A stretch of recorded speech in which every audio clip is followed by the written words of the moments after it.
thought it could happen to them. But with changes in routines, distractions, or a sleeping child, it can happen to anyone. Parked cars get hot, fast, and can be deadly. So get it in your head. Check the backseat. A message from NHTSA and the Ad Council. Tickets for less. Best seats, best prices, no service fees. Shop ticketsforless.com. KOZN Bellevue, Omaha, Council Bluffs. This is 1620 The Zone. Crossover is crossover dribble. Sing for the crossover. Kyrie Irving crossover in the lane. One of the most famous crossovers of all time. Behind the back, an ankle breaker on Chris Paul. Crossover.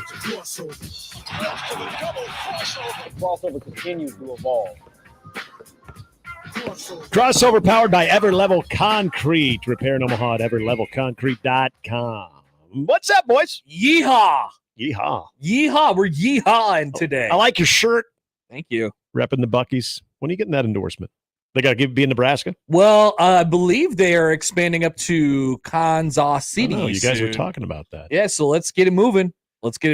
So you might have to be another stop on my hashtag lunch in Kansas City next time. When is your next lunch in Kansas City? I usually go to a game in the early portion of the season, April or May, and then this is bare minimum. Yeah. And then the literal last game of the season. Now, I don't know if they're home that weekend yet, but I like to go. It'll be like a Saturday after a football game. The Royals are not home the last weekend of the season. They are in Atlanta. Ooh. We'll see what's on the line there. So it'll be late September then this year when I definitely make another trip back. I think I'm going again in a couple weeks with some friends, so we'll see. Guys, they are hosting San Francisco on September 22nd. That'll be the day after Nebraska plays whom? Like Rutgers or something? I think that's the Rutgers, right? Yeah, that would be Rutgers. Which could be slated for a Friday night. No, that'd be the Purdue game. Game. That also could be the Rutgers will not be a Friday night. Purdue could be a Friday night. Yeah, because Rutgers is in Lincoln. My top two candidates for a Friday night game. I was Team Purdue, Gary's Team Indiana. I think Indiana makes more sense now coming off the bye week. In fact, that would be ideal. There is still the possibility of USC on a Friday night. No way. Why not anyway? No. The Pac-12 loves Friday night. They played their championship game on a Friday night for many, many years. People forget. And now USC is welcome to get ready to learn how to speak Big Ten, buddy. USC is Mr. Put them on Friday night. Well, I would absolutely be That's juiced. a good wild card. That's a good wild card there. I'd be juiced for Friday night in La La Land. Because what does that fall on? That's November. Nebraska USC is currently scheduled for November 16. Okay, so that's I am campaigning for it to be moved to Friday, November 15. He wants everything to be nasty this year. Yeah, make it nasty. Make it nasty. Make it nasty. Do we got any big Creighton basketball games on November 15th? Not that we know of the yet. Nebraska The Nebraska game would be the next week. Right, following Friday. And then there is Mohegan. There's Mohegan what are they in this year? They're in the big Bahamas? They're in the big Atlanta. They're in the Battle of Atlantis. Yeah, Battle of Atlantis. Yeah, they're the Battle. Which makes them not eligible for our mega NIL tournament in Vegas, which is going to be awesome. Have you guys seen this? Have you heard about this? No, the mega NIL tournament. Yeah, please tell me that's what it's called. Name pending. But they're putting together a tournament in Vegas where St. John's involved. Each of the schools who make it get $1 million in NIL money. Oh, really? Yeah. Oh, that's impressive. Imagine it's going to be awesome. Imagine how many coaches around the country are just going to be outwardly campaigning to be in this tournament. Yeah, they're shooing them away. I'm assuming. What an incrable recruiting. What is the criteria to get in? Is it just random? It's just chosen. Oh my goodness! You're just chosen. The casino executives, and the TV executives will probably have a lot to do with it. Yeah, I mean, you would think Creighton to the mega NIL tournament. Yeah. You would think that there'd be a lot of blue bloods that most likely would be invited to this. Yeah. I have a list of confirmed teams that you would accept. You would accept the invite. There would be no questions asked. So we'll talk about this a little bit later in the show. But we have the following schools who are on board according to sources. In the NIL invite: Alabama, Houston, Notre Dame, Oregon, Rutgers, Why not? San Diego State and Texas A&M. Okay. Trev. So that's 7. Other than Rutgers, all of that makes sense. So that's 7, and the theory is the 8th team will be a Big East team. St. John's, come on down. Honestly, that feels right. It does. That feels right. With recent developments in the NIL world and, the tampering. Yeah. I mean, Alabama. Kadary Richmond will play well in Vegas. I mean, Creighton already plays Alabama this year. Creighton's going to play the number 1 and number 2 teams in the preseason in the non-conference next year, which is going to be awesome. And then, of course, the number 3 team in Nebraska. Whoa, all right. I like it. Look at that. Games will be played in November under the umbrella of an event dubbed the Players Era Festival. Not the Mega NIL tournament. Mega NIL tournament sounds way better. Anytime you throw mega in front of anything. In college sports first, the event will also include $1 million in NIL payouts for 8 participating schools. Damn. What's more, players involved will have future earnings opportunities through long-term NIL contracts. Don't you just love when sports finally embraced Vegas? God, yeah, the casino executives just found out. That's like, oh, we could buy whatever we want? Yeah. This is awesome. This is fun. Then they're looking to do 16 teams for the season after this coming college basketball season, the 25-26 season, 25. It'll be in. And so they're targeting 16 teams for that. So maybe there's some space to get Creighton into that. Duke, Gonzaga, Kansas, Michigan, Syracuse, and Virginia have all engaged in discussions. Yeah, of course they have. Playing. Yeah, they're like, what the hell? Who wouldn't want to be in this? Yes, we want to add to our potential NIL as well. Our collective would be very, very happy with us. I can't wait to talk about this. This is very exciting. This is very, very exciting. Is it kind of like when you were maybe get Fred in the NIL tournament? Remember you had to write for a scholarship. If you were applying for a scholarship, you had to write an essay. Yeah. Do you think the college teams that are trying to get into this thing have to write an essay? I would think so. Yep. And plead your case. I would think that there is some sort of academic component to this. Yeah. Oh, you think? Yeah. They'll have who gets to write the essay though? Is it the head coach or is the athletic director? I would love to see Nate Oates' essay. Please invite us. I want to see Rick Pitino. I want to see Dana Altman's essay. Yeah. Oh, Dana's would be heartfelt. You know it would be. Dana would be like, I come from Wilbur, Nebraska. Yeah, Wilbur, Nebraska, from humble beginnings. And I tell you what, and at the end, you just say, P.S., I got a couple free passes, day passes to Czech Fest. If you will accept our bid. Thank you. Thank you for your consideration. Oh, see, there's a little bribery there. I love you. Goodbye. There's going to hit so many notes for the selection committee there. Let me tell you something. That's just how the essay starts. It's the hook there at the start. Yeah. It's hey. I'm just a small town man from Wilbur, Nebraska. Imagine a place. The bright lights of Vegas. Where the beer flows like wine. And the women instinctively flock like the salmon of Capistrano. Exactly. And the kolaches are as delicious as you've ever seen them.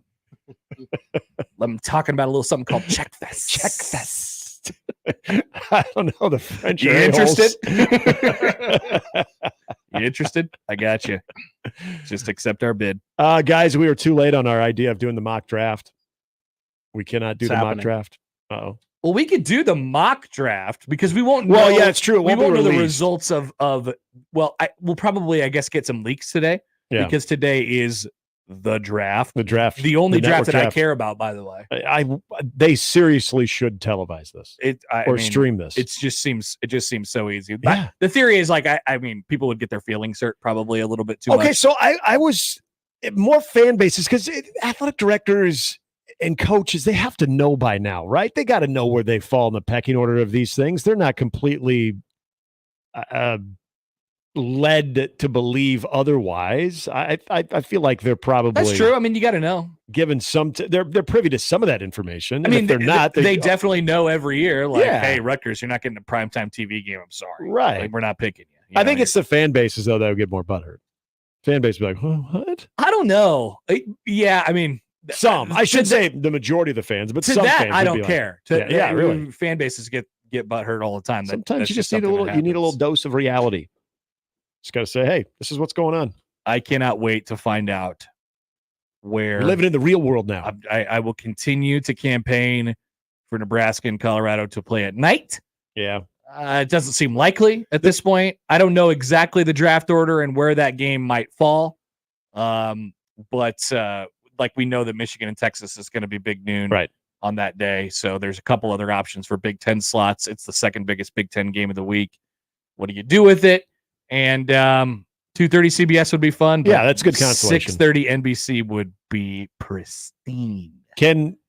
I brought up a couple examples. Everybody brings up 2014 Miami. I also brought up 2007 USC up until the first drive of that game. Yeah, somebody said very loud and raucous. Somebody said on the text line from the 712 that they were at the 07 USC game, sitting about 10th row. You could literally see the sound waves. You could. It was. I've still have never experienced anything. Now, I was in the press box in 14 for Nebraska Miami.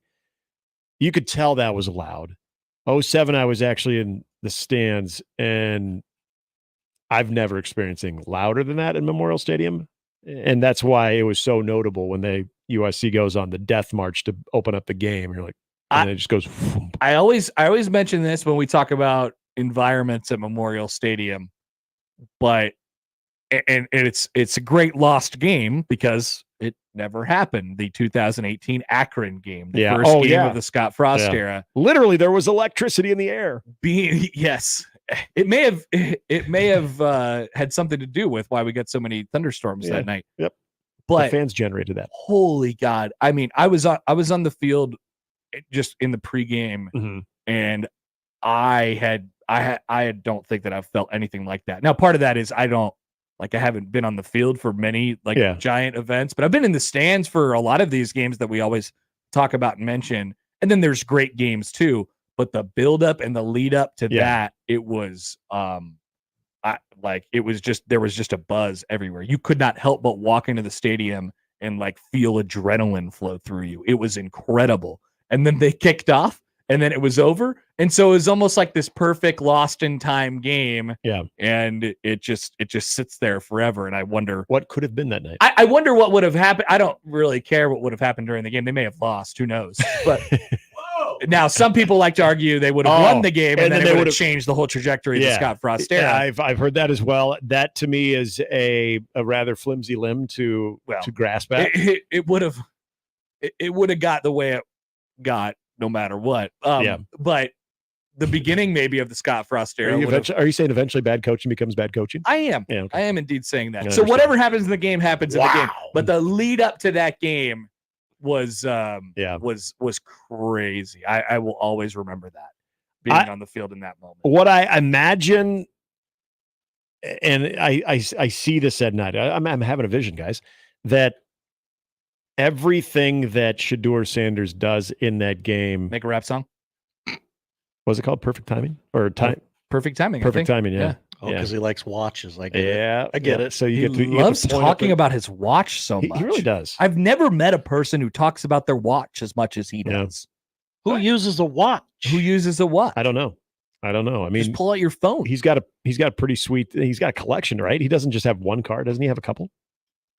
Yeah, he must. I would think so. Unless he just points to that one every single time. See, I would think that you would be more happy with your car and the fact that you're able to team up with your brothers to purchase your dad a house. Well, there's a lot of things, but you're right. It always goes back to the watch. What a dumb celebration. Hey, look, we scored this touchdown. We won this game. Look at my watch. Check out my watch. That's stupid. That's so dumb. Yeah, it's cooler than yours. You should all get watches prior to the game next year. Oh, they should have a watch giveaway? Yeah. Oh, and then so every time Nebraska scores, everybody puts points to their watch? Yes. Could you do that? Yes. The fans would do that? You just collect a bunch of remember they used to give out the watch like a Casio. Or no, just like a dinosaur watch that you get in a Happy Meal box. Yeah. Hell yeah. And you just collect all of those and give them out before the game. I like this. And Nebraska gets a sack. Oh, yum. We each do our Sanders and we all point to our watches. And then they play the song afterwards. And Perfect timing. Perfect timing. I think that will anything, whether he gets sacked, interceptions, anything in that game, will elicit some of the loudest noise from that stadium that you have probably heard in your lifetime. It's gonna be nasty because he invokes that. People are saying he this. Invokes that. Jacob says on YouTube, which welcome to the YouTube crowd. They can hear us now, right? I am 97% sure. Yes, that's good.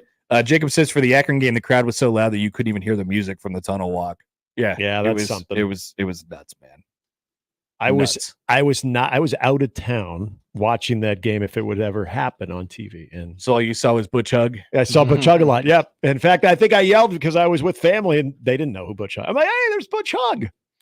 I did. I remember that night. I did. I got to do like an advanced Twitter search here, which I never know how to do the advanced searches. But like I did. Everybody was sitting around waiting for the rain to stop or whatever, and I did some tweet about how I think I said, I know when we're gonna play again, but I'm not gonna tell you. And I didn't know, and obviously people were just lighting me up. They were very on edge that night. Oh wow, very on edge. You knew what you were gonna get out of that. I sure did. So I did. Did you even hint that? Well, Sunday. Are you guys ready for some Sunday football? No, I don't think so. What Akron's definitely willing to stay in a hotel for the night, guys. Or in the dorms. Remember? No, they were not willing. Classes hadn't started yet. Yep, that's exactly right. That was what they were going to set up. Gosh, I got to find this. Would that have been? I mean, I know how it was the night before. Do you think that would have been a lock solid sellout on Sunday at say 2? Probably. They would. They probably would have still done it. You know, people were so excited. Now it wouldn't have had the electricity, of course, as it did on Saturday evening. There, literal and figurative. Yes. Oh, the Frost era. Man, where I gotta find this. We should have known right there. The speed bump that happened that night. That was certainly a sign of things to come. It was a higher power saying, folks, you don't want this. It's not for you. And I'm going to do you a solid. I'm going to spare you at least one game. We're going to delay the inevitable for at least 1 week. Because you know what? You're nice fans. I can't find it. So that's okay. You're good fans. Never happened. Are you trying to look up Butch Hug again? No, I still have the Butch Hug screenshots though from that night. I also have this great video of I believe it was Ndamukong Suh. He all of a sudden popped up out of nowhere in this horrible rainstorm and started running across the field. He was like he was a streaker. And there were still like 8 people in the stands. They were like, "Yeah, let's go, Sue." I got that one somewhere in here too. What else you got in there? They also got they got a guy ran onto the field too during that whole thing. Did you catch a cool mid lightning picture? Any bolts? I saw a lot of bolt picture that night. Just a Will bolt. Yeah, it was just like super heavy. A lightning bolt above Will bolt. It was just like super heavy sheets of rain. Yeah, that's all I remember about it. Yeah. Mm-hmm. Look, here's a video that I took from the sideline from that night of it looks like Greg Bell. Remember Greg Bell? I do remember Greg Bell. Greg Bell. Meet Divine Azigbo. Yep. He quit the team. He did. He left. Yep. He did. They took the that was the debut of the No More Stripes on the Pants that night because Scott Frost was out on the stripes on the pants. Well, because Scott Frost, when he played, did not have stripes on his pants. Nebraska and always, those pants were good enough to win a national championship. What's up? Nebraska has always looked better with the stripes on the pants. Yeah, but 97, it just wasn't the way they went, and it went well. Jesse says, if we win the Colorado game, please tell your audience to convince fans to point at their wrist when Colorado walks off the field. Yeah. Yeah. Yes. I feel like we should start free watch giveaway should be in the cards. Yeah. They could find some relatively cheap rubber or plastic red watch. Mm-hmm. So it shows, it pops off of people's wrist, and you know when people are pointing at it. Oh, I think we just stumbled upon a marketing stroke of genius. Now I know Nebraska did lose to Colorado last year. God, they better not. Before you say anything, we're obligated to bring that up. We have to. That's why it's going to be so much angst in the stadium because of what happened. It's revenge, but it's also been a lot of trash talking, and it's Colorado too. That's why it's going to be nasty. Nasty. It is. Imagine how nasty it'd be if it was a night game. It'd be the nastiest. The nastiest of all nasty games that we will see. And we will officially, we won't know today unless it gets leaked, but officially that is happening right now. So, the draft is happening right at this moment. Mm-hmm. And somebody somewhere probably knows Yes. where and when Nebraska and Colorado will play on what network. I want to know if they go into each draft saying, like, did you finally see the movie Draft Day? No, I've seen enough clips on TikTok to really understand. So he has the little note that he writes to himself in the morning of the draft saying, Vontae Mack, no matter Vontae Mack. Vontae Mack, no matter what. Do you think one of the execs has take Nebraska, Colorado, no matter what? They read it and they're like, I'm sticking to the script. Well, they got to, wheelings and dealings. They got to cash in one last time on Coach Prime. Yeah, because after Nebraska buries him. Yeah. After Nebraska buries him, then it's over. There won't be as much excitement about it anymore. And instead, the conversation will then shift to what's his exit strategy? Yeah. When's he leaving? Where is he going? And who's he taking with him? Because it lasted, what would you say? The overall interest in Colorado last year. It was September. Yeah. He owned the month of September, trickled into October, but you started to see some cracks on that team. Because October, they played Oregon and USC back to back. Yes. They obviously got absolutely smoked by Oregon, and then they played USC at home. That was probably by the middle of October. Then. Right. And then that was it. I think that was the famous Dan Lanning pregame speech. That was probably the last time I watched them because I think the rest of their games were basically relegated to the Pac-12 network. Yep. Or whatever. A lot of Friday nights too, if I remember correctly. I don't think I watched them after the USC game. I watched the Arizona State game, I believe. Wow. It's commitment. Yeah, it was on. It was on, and I had time. Like Dion, I had time. But, so this would, did you see, by the way, I know you saw the USC game was in November last year? No, that's 22. What the hell is Google trying to do to me? The USC game was September 30th. Okay. And so then they played Arizona State, Stanford, UCLA, the Stanford Oregon. game. That's the one I watched. So the Stanford went to double overtime. Yeah. Stanford came all the way back. Yep. I think I'm with you. That was the one I saw watched. parts of that. Yeah. They lost in double overtime. That was Friday, October 13th. Yes, I knew it was a Friday game. And then nobody saw them ever again. Yep. And they lost. In fact, a lot of people woke up Saturday morning saying they lost. They lost? Yeah. That's right. People forget that Colorado has not won a football game since October 7th of 2023. Well, and this is the thing, is they became very relevant the entire month of November, and I'd say the majority of October. They are a 7-point favorite against North Dakota State. They are a 6.5-point dog against Nebraska. Let's say they go 1-1. They look lackluster against North Dakota State. They win, and they get beat by Nebraska. It'll be, I think it'll be a quick burial as far as overall interest in what Colorado's doing. Well, let's take a peek. Let's take a peek at the old schedule 2024. Sure. And that hype will, if we can just phase that out before we even get to October, would be great. So they'll have back-to-back nasty games. Nebraska and at Colorado State. Oh, yeah. Rivalry. The Big next rivalry. weekend. And should have won that game last year. In FOCO. And State then they will head into Big 12 play. People forget. Central Florida? Where they will host Baylor. Ooh. And then they will go to UCF. There's just not much there. K-State after a bye. Arizona, who should be, I don't know. They might be okay. They lost their coach, but they might be okay again. Yeah. Texas Tech, Utah. They go to Kansas this year. So if anyone wants to make the couple-hour drive down to Lawrence. Prime in the Sunflower State. Actually. No, it'll be at the Sporting KC. It'll either be there or at... Oh, that's right. They have two rotating venues. It could be at Arrowhead. Ooh, what if that one is at Arrowhead?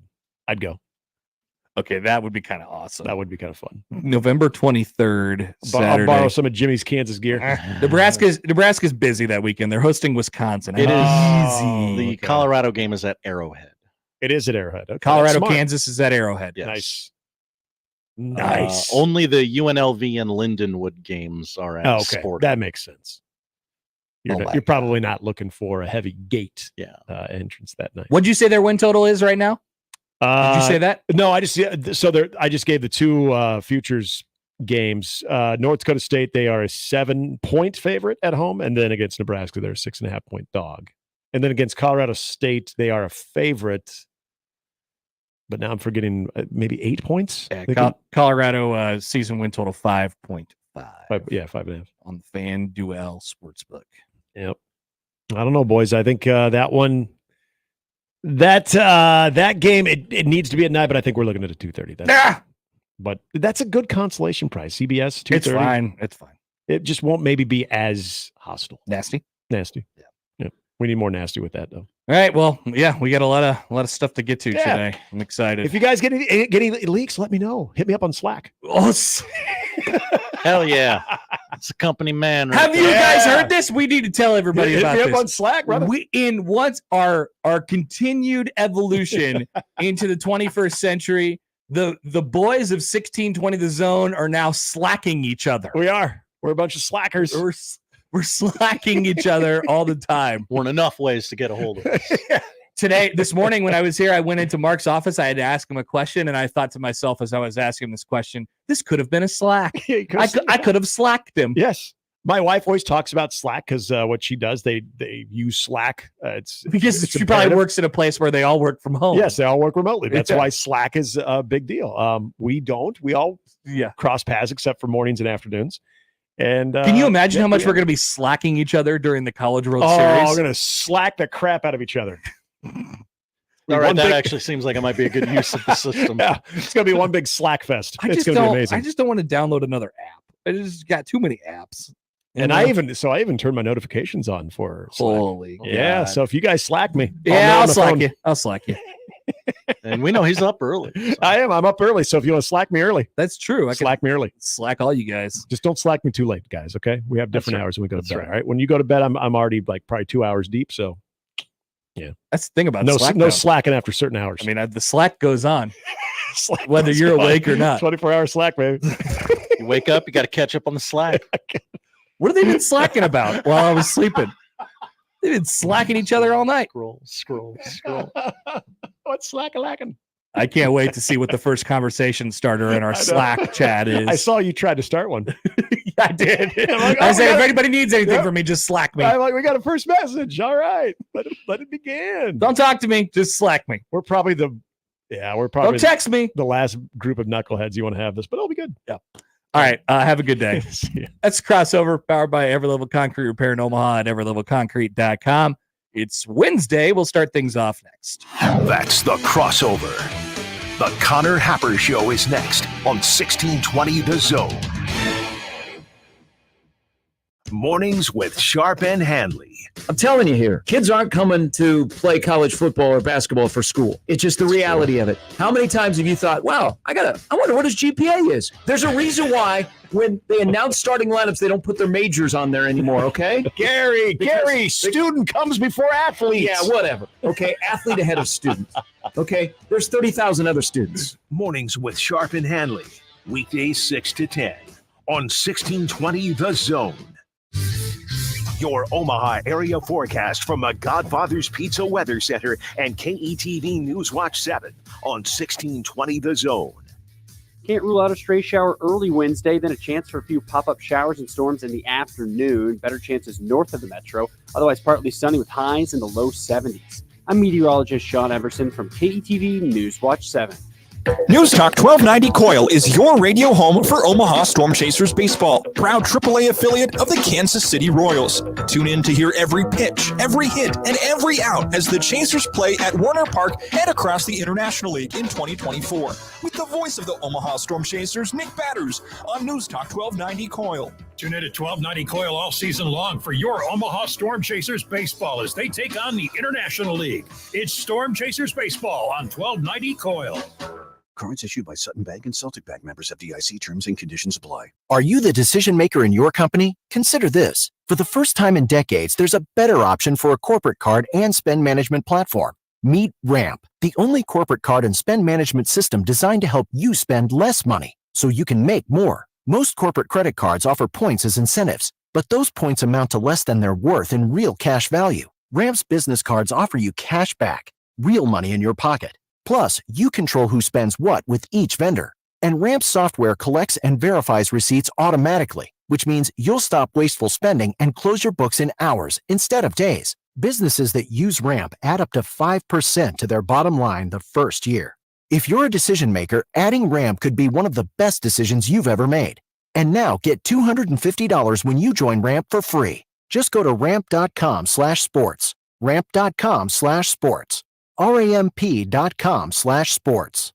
Cashback is not available on gas in New Jersey and Wisconsin. Hey, good morning. You're heading to the airport, right? Yep, thanks for checking. I like the car. How long have you been a rideshare driver? About 3 years now. I really enjoy it. Isn't it hard to make money these days with the price of gas being so high? Not for me. I use Upside, the free app that gives you cash back for every gallon of gas you buy. Wait a minute. Are you saying you actually get real money back when you get gas with the Upside app? Yep, I get real cash back every time I get gas. Does that actually add up to anything? I'll make around $200 to $300. Wow, that's serious extra cash. I'm downloading the Upside app now. Download the free Upside app now to earn real cash back every time you buy gas. Use promo code TRUNK for an extra 25 cents a gallon bonus on your first tank. You can cash out anytime right to your bank account, PayPal, or a gift card for Amazon and other brands. Just download the free Upside app and use promo code TRUNK for a 25 cents a gallon bonus on your first tank. That's code TRUNK. Hear that? It's the gentle sound of a waterfall on your hike. And if you were here, you'd take a deep breath of fresh air if you weren't so winded. But you're not here, because your self-care happens out on the road, riding your motorcycle protected by Progressive. And the bugs you wipe from your headlights are all the nature you need. So if you ride, see if you could save with Progressive, America's #1 motorcycle insurer. Get an online quote in as little as 3 minutes, all from the great indoors.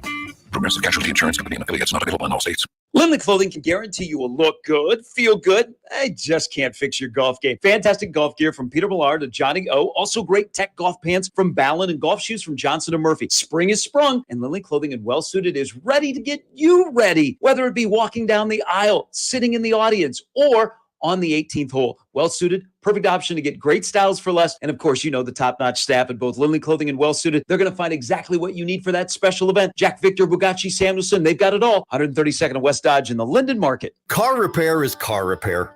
Most places you go can change your oil or fix your brakes. The difference is the experience you'll get at Omaha Car Care. We're part of the community. We were born here, and we believe that our relationship with you should be built to last. We're going to consult you, not sell you. We're going to give you a free loaner car. We're going to treat you like a valued friend that we want to continue to see in the years to come. I'm Rick Betker, owner of Omaha Car Care, and we'll be along for the ride. It's the Connor Happer Show. Are we sure we want to do this? Could you, make an announcement that we're ready? It's the Connor Happer Show on 1620, The Zone.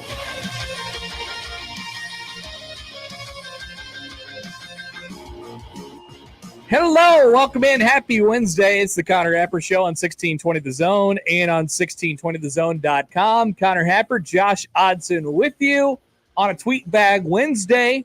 Send us your tweets at Happer Show, at Connor Happer, the J-Tech Constructions on Twitter feed. We will open up that tweet bag in the noon hour. Many things to get to today, a couple of which we touched on there in the crossover. Including the what I'm dubbing the mega NIL basketball tournament, which is quite literally game-changing, I think, for a lot of college basketball programs. So we'll get to that during the show. A couple lines, reputable lines from a lesser sports book, of course, but it's out there. Gross. They're out there, game lines for Nebraska. A couple of their big games this year. Shedeur Sanders' rap single, the Memorial Park display concert, is open for business. I'm glad we got an aging former superstar to headline the Memorial Park display. I was worried. We're checking the boxes. I was worried it might be someone modern or relevant. Doesn't it feel like more summer now than it ever has? Last night, I was out at the ballpark. Hashtag Tartman made a return, by the way. Tartman's back. And so some rain comes over. And then you know what happened? It got very beautiful, but not without a little bit of mugginess. It was muggy. I miss the feeling of muggy and the bugs everywhere. Muggy and buggy last night. Went for a family walk. And by the end of the walk, I said, why am I sweating? It's a little muggy out, guys. Mm-hmm. Welcome back. Welcome back, summer. Also, another sure sign of summer, the television draft is going on behind closed doors right now. As we speak. It will not be televised. It's not on TV, so we'll have to watch. Cowards. Of course, we turn up to MLB Network, and they're talking about Willie Adames, about the things that he did to the Kansas City Royals last night, sadly. Called a shot. It's unfortunate. It was all right. We'll get the series today. Well, at least you didn't. Your catcher didn't break his arm. That is true. That is true. Oh, look, another person joined our Slack. Looks like Jimmy's in. Jimmy's in the Slack. Another one. Another person in the Slack. So we'll keep our eye on anything that comes out of the old television draft today. We'll check in with Ted Slapshot Carter. Now, he had a more he had a more regal nickname when he was here at Nebraska, the Admiral. He's an admiral. He's an admiral. Now, the people at Ohio State, they don't respect him. They don't respect him. And so they're calling him Slapshot. Because he made a mistake. He did a very questionable thing. These woke campuses don't respect their admirals. Yeah, maybe just follow the lead of Admiral Ted Carter. Instead, we're calling him Slapshot and saying everything he does is wrong. Interesting. So we'll check in on that. And we welcome you, of course, to Soccer Town, USA tonight. The soccer hub of the Midwest is here in Omaha. Right. You think I'm wearing my Union Omaha hat just out of random support for the team? No, it's nice. Purposeful. I'm sending a message. I hate Sporting KC. That's right. Always have. All the people in Omaha who are all of a sudden, going to have to take off their Sporting KC gear and put on their Union Omaha gear. We don't want you. Keep the blue out tonight. Yeah, that's what we're doing. We're keeping the blue out. We want that Lamar Hunt. Caniglia Field for a little soccer tonight in Omaha. Those topics, along with very special guest appearances from Mitch Sherman and Robin Washut. That is the lineup powered by the referees at John Higgins Weather Guard. Like I said, I'd like to hear from you guys, including a question on L Tweetbag at Happer Show on the JTech Construction Zone Twitter feed at Connor Happer there as well. Brian says, hey, I already sent you guys 2 Tweetbag questions via email. You can do that. Thank you, Brian. Thank Connor you for your service. Or Josh O at 1620thezone.com. Don't try and join our Slack. We won't let you in. It's very, very tight Slack we keep. Yeah. That's one thing where we can't be, letting randos into our Slacks. Mm-hmm. Josh, I've always said that. Full question. Can you let randos into your Slacks? Exactly. Put it up at Happer Show. You can email, of course, Connor or Josh Show at 1620thezone.com in the Equitable Bank Zone inbox.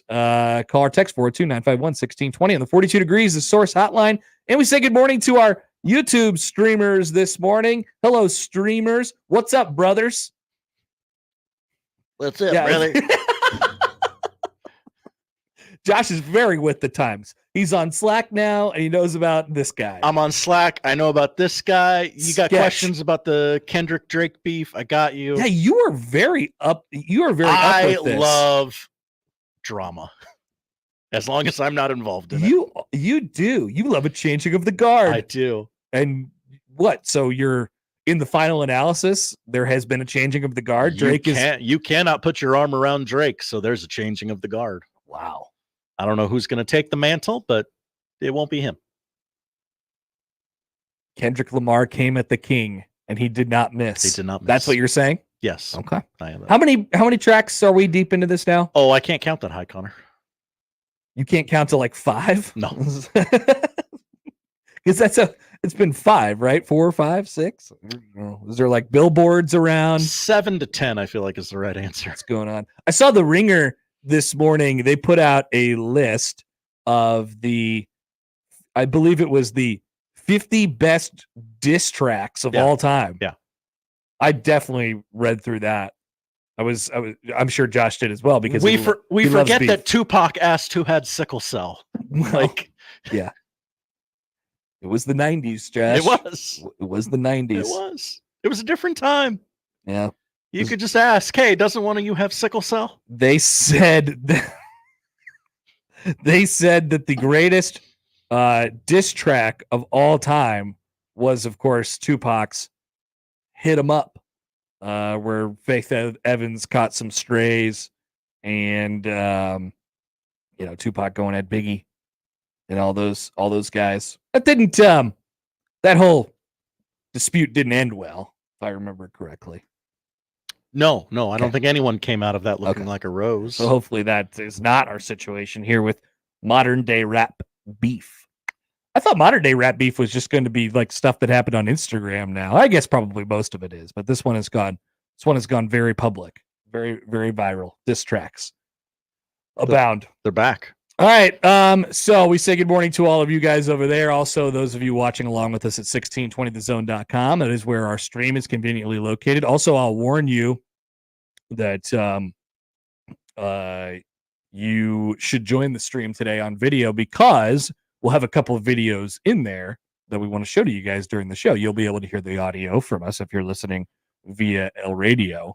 You'll be lost without the video. You'll want the video in a couple places as well. Jake writes in on the YouTube. Hi, Jake. Jake says, special teams, special plays, special players. Perfect description of Josh. No, this is Windhorst. This is the guy. Yeah. What's up, brothers? Josh is saying that to everybody he knows right now. You got to get that guy out to Warner Park this summer. Oh, I bet you he'll say yes. I don't know. He's super. He announced a pick at the NFL draft. By the end of the summer, his shine will have worn off. You think so? His 15 minutes will be up. Yeah, the kids will move on to some other random streamer who says another weird catchphrase at some point.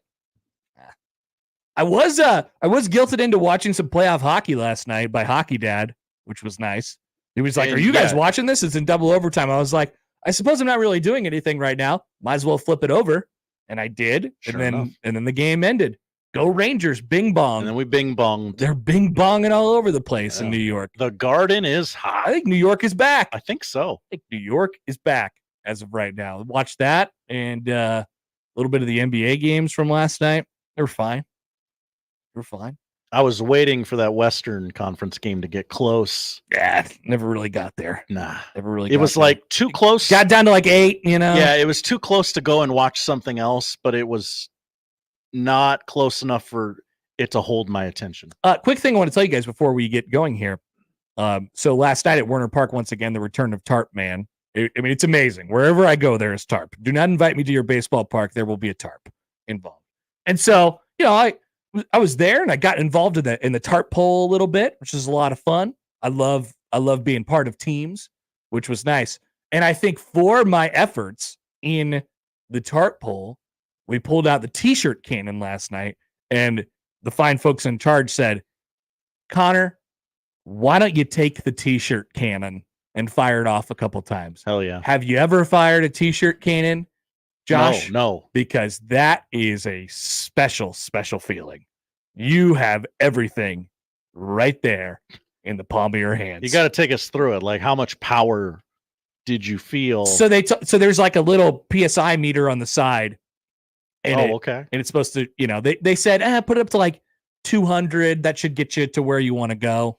And you just got to, there's a little pump on it where you pump it up to whatever you go. Well, when I got it and I was moving around just after singing "Take Me Out to the Ball Game," and the meter didn't really like work all that much, or it worked in a different way that I thought it was going to work anyway. It just kind of went up and went back down. And so I kind of pumped that thing of, I put some juice in it, and I wanted to get the fine folks in like the left field corner with the t-shirt gun. And so I did. Got some arc on it, put it up in the air. Of course, there's always the guy in the front row who wanted to be directly shot in the chest with the t-shirt. Right in the chest. Let's do that, jackass. I'm right here. With I'm those like, beanbags. yeah, not my first time. I'm not going to do that because I want to have an opportunity to have this t-shirt cannon in my hand again. So I'm not going to shoot the guy in the chest who's 3 inches away from me. But I don't know. The reviews are coming in, and they say, "Wow, Connor, you did an excellent job of handling that t-shirt cannon. You should do this professionally." That's what they're saying. Professional cannonist. Yeah. And then I walked off, and because I was singing "Take Me Out to the Ball Game" last night, guy comes up to me and he goes, "Hey, I'm a former music teacher, you do a nice job of singing. And I go, oh, well, thank you. But no, thank you. I think I'll take my careers in t-shirt cannons now. What was he offering you? He was just offering me praise. Okay. He was just offering me praise. I was And like, you said, no, thank you. No, thank you for the praise. No, thank you, praise. He's like, you do a nice job. You keep it real on pitch. Some people don't. And I said, thank you. But my job is not to sing, even though I can do it well. My job now is to t-shirt cannon. Could you make it to Hollywood on American Idol? No. Okay. Nope. Damn. Don't bait me into these things, Josh. You've been trying to bait me into getting more content out of me for weeks now. I'm on to you. We're a content factory. I'm on to you. It's not happening. And if you have any requests on things that I should do, just Slack me, okay? Put it in my Slack, and then I'll find it, and I'll see what's going on. Text from the 402. Hi, 402. I don't know the exact PSI, but the Colorado mascot once held it backwards and fired it right into his groin. He had to be carted off the field. Sure. The video of this is incredible. Have you seen this? This is a number of years ago, a few years ago at least now. I don't know if it was purposeful. Like, I don't know if it genuinely didn't seem like a bit. And it is only a bit for so long until you fire it off at your nuts.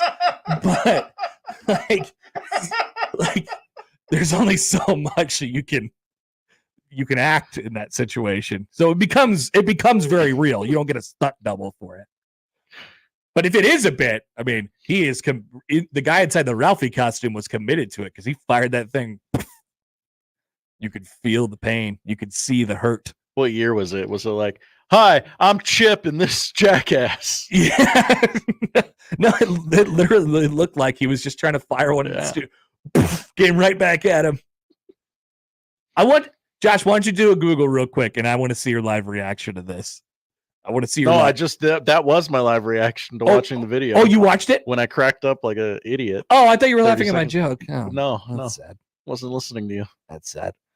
Brian writes in. Hi, Brian. He says, I can see it now. Connor's going to attempt to fly a plane while shooting T-shirts out of a cannon as he flies over. I don't know. I once again, seems like it's too much. You guys are trying to bait me into doing stuff. We'll get you. It's summer. It's doing stuff season. Jake also writes in again. Hi, Jake. Connor, they let you do the tarp, but they wouldn't let me when I did that job. # liability. Look, I'm of tarps. I've been around tarps before. And I didn't really ask. I just went out there and started tarping with everybody else. I think that's the key a lot of times. You just got to jump in. You just got to jump in. And then, well, he's already helping. And it seemed like it was appreciated. And because of that, I got to use the T-shirt cannon, which is one of the greatest honors of my life. Well, Jake's what they call a pretty boy and not used to manual labor like that. Yeah. What are you wearing? Too nice of shoes, Jake? Probably too nice of quarter zips. Things of that nature. He's got money for air. Let me tell you that. $2 air. Yeah. Is that how you're filling up your tires with the $2 air? Yeah. Not the free stuff like you normies. Jeez. All right. So that's my story of the tarp man returning. How are you going to top that day from last night? Tarp? I don't know. T-shirt cannon. I mean, you're going to gas mow today. That's going to be pretty good. Oh, it's going to be really good. It's looking thick and juicy out there with all this rain. People forget that we needed the rain, Josh. I feel like we're at a point where we can say, well, we're still droughting, right? We're still in the drought. Let's take a day. Yeah, it wouldn't be the worst thing in the world. But yeah, it's gonna be a nice cut on the gas mow tonight. Mm-hmm. I like you. I want to see clean lines out there, everybody. Oh, they'll be good. They'll be good. Don't worry. All right, we're off and running on a Wednesday. Once again, get your questions in for the tweet bag coming up. Robin Washut will join us at 1. Mitch Sherman at the bottom of the 11 o'clock hour. We have plenty to get to. That's not about T-shirt cannons or tarps. Next on 1620 The Zone. Remember, no matter how you listen, it's still AM radio. 1620 The Zone. Standard Heating and Air Conditioning is and has always been locally owned and operated. Now, with 160 employee owners, chances are one of us lives in your neighborhood. We take pride in taking care of you, our customers, and keeping you comfortable all year round. And as always, our technicians don't have sales quotas.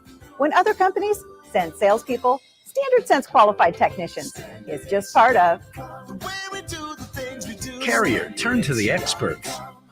Some people think business banking is only about transactions. But at Emprise, we don't view money as an end game. We see it as an engine. It's who we are. Transforming ideas into IPOs, turning potential into profit. Emprise is next generation business banking, where we help money work for you, not the other way around. That's the power of possible. Visit emprisebank.com to learn more. Member FDIC.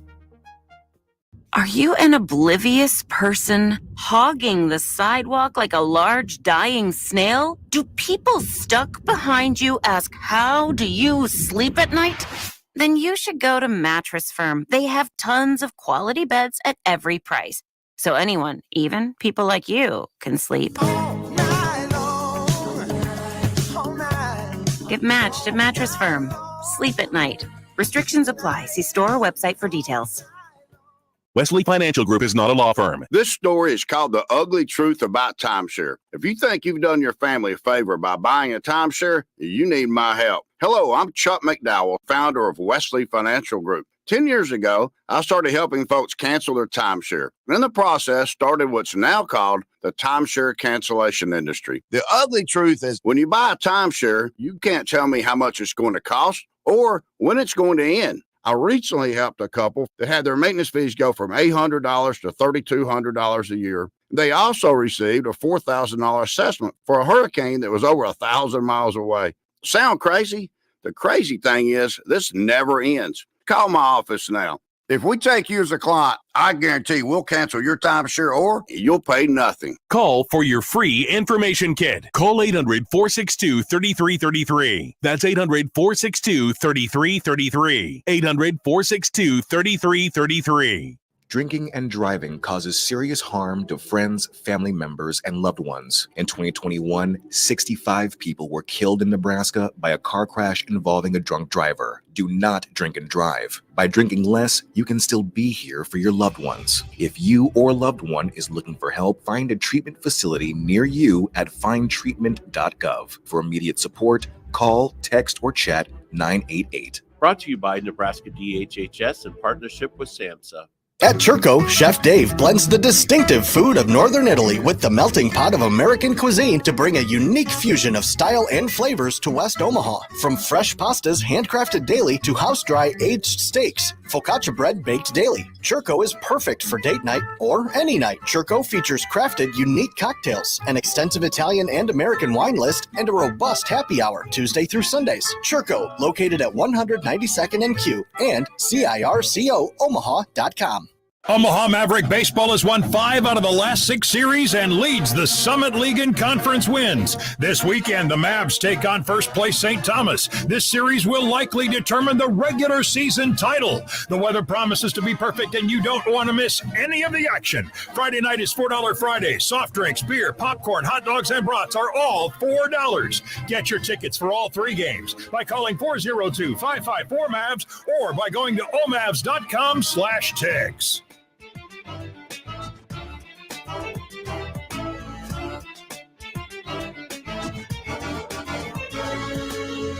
All right, as we mentioned in the crossover, arguably our top story today coming from the 1620 Slack desk.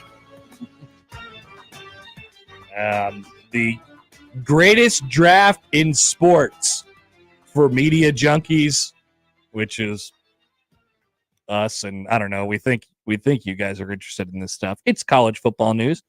The Big Ten football draft begins today. No, they're not. It's not a fantasy draft where you strip all the players from their teams and then they just draft the best players. By the way, oh man, I just thought of something.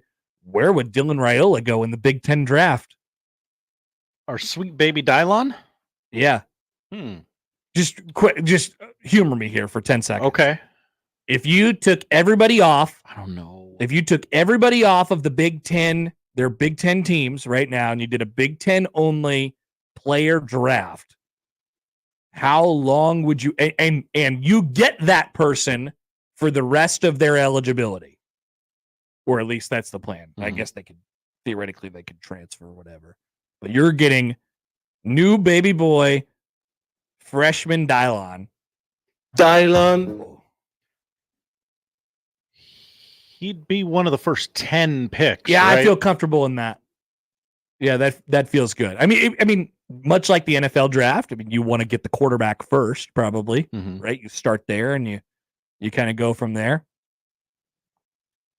Now, does Ohio State get first pick, or does Great question? Who gets the first pick? The worst team in the conference. Let's see. Let's see if we can get anything on this.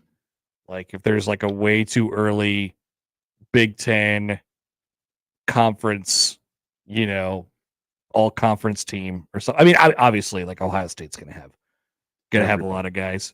Will Howard is gonna be their quarterback. How high does he go in the draft? Would Indiana or UCLA be the worst team? Would Dylon go higher in the draft than Will Howard would go in the draft?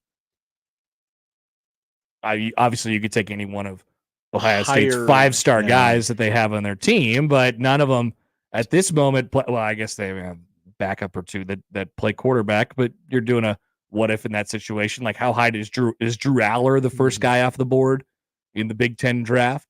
Dylon's probably lowest floor, highest ceiling. Lowest floor? I don't think so. Well, I mean, lower than some guys because he's never played. A floor hasn't been established. Right, yeah. Okay. I guess I'm with you on that. But I mean, you generally know what you're going to get. Why wouldn't you want a 5-star quarterback? Who's coming? I feel confident he earned a lot of, if not all of those stars. Man, let's put a pin in that and wait a couple weeks and see where we end up on that idea. Anyway, the TV draft is today. That's right. The networks and Michael Mulvihill, who has insights and analytics for Fox and Fox Sports and Tubi, said this on Twitter this morning.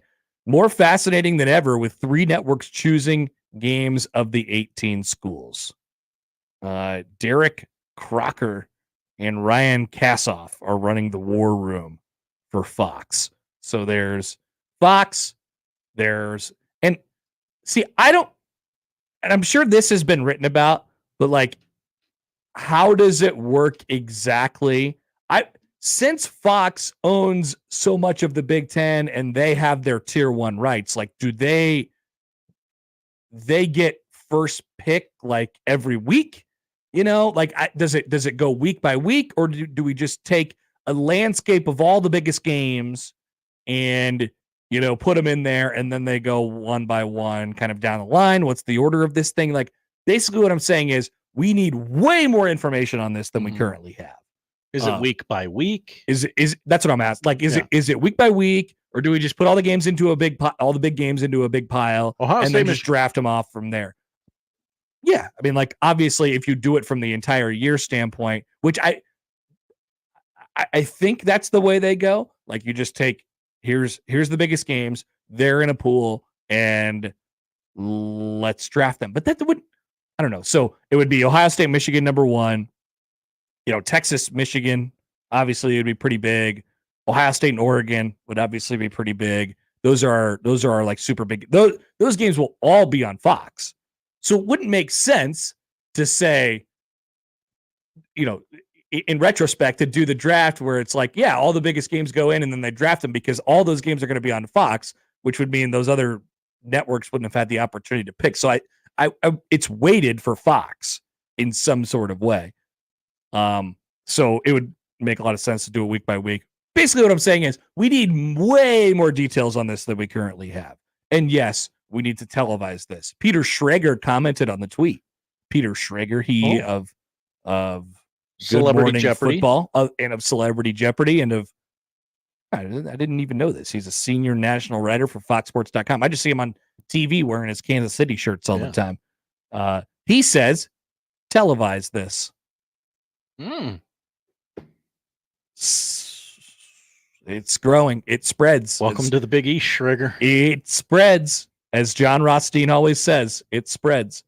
So people asking many questions and about the details of this in the replies to this, and nobody's getting any answers.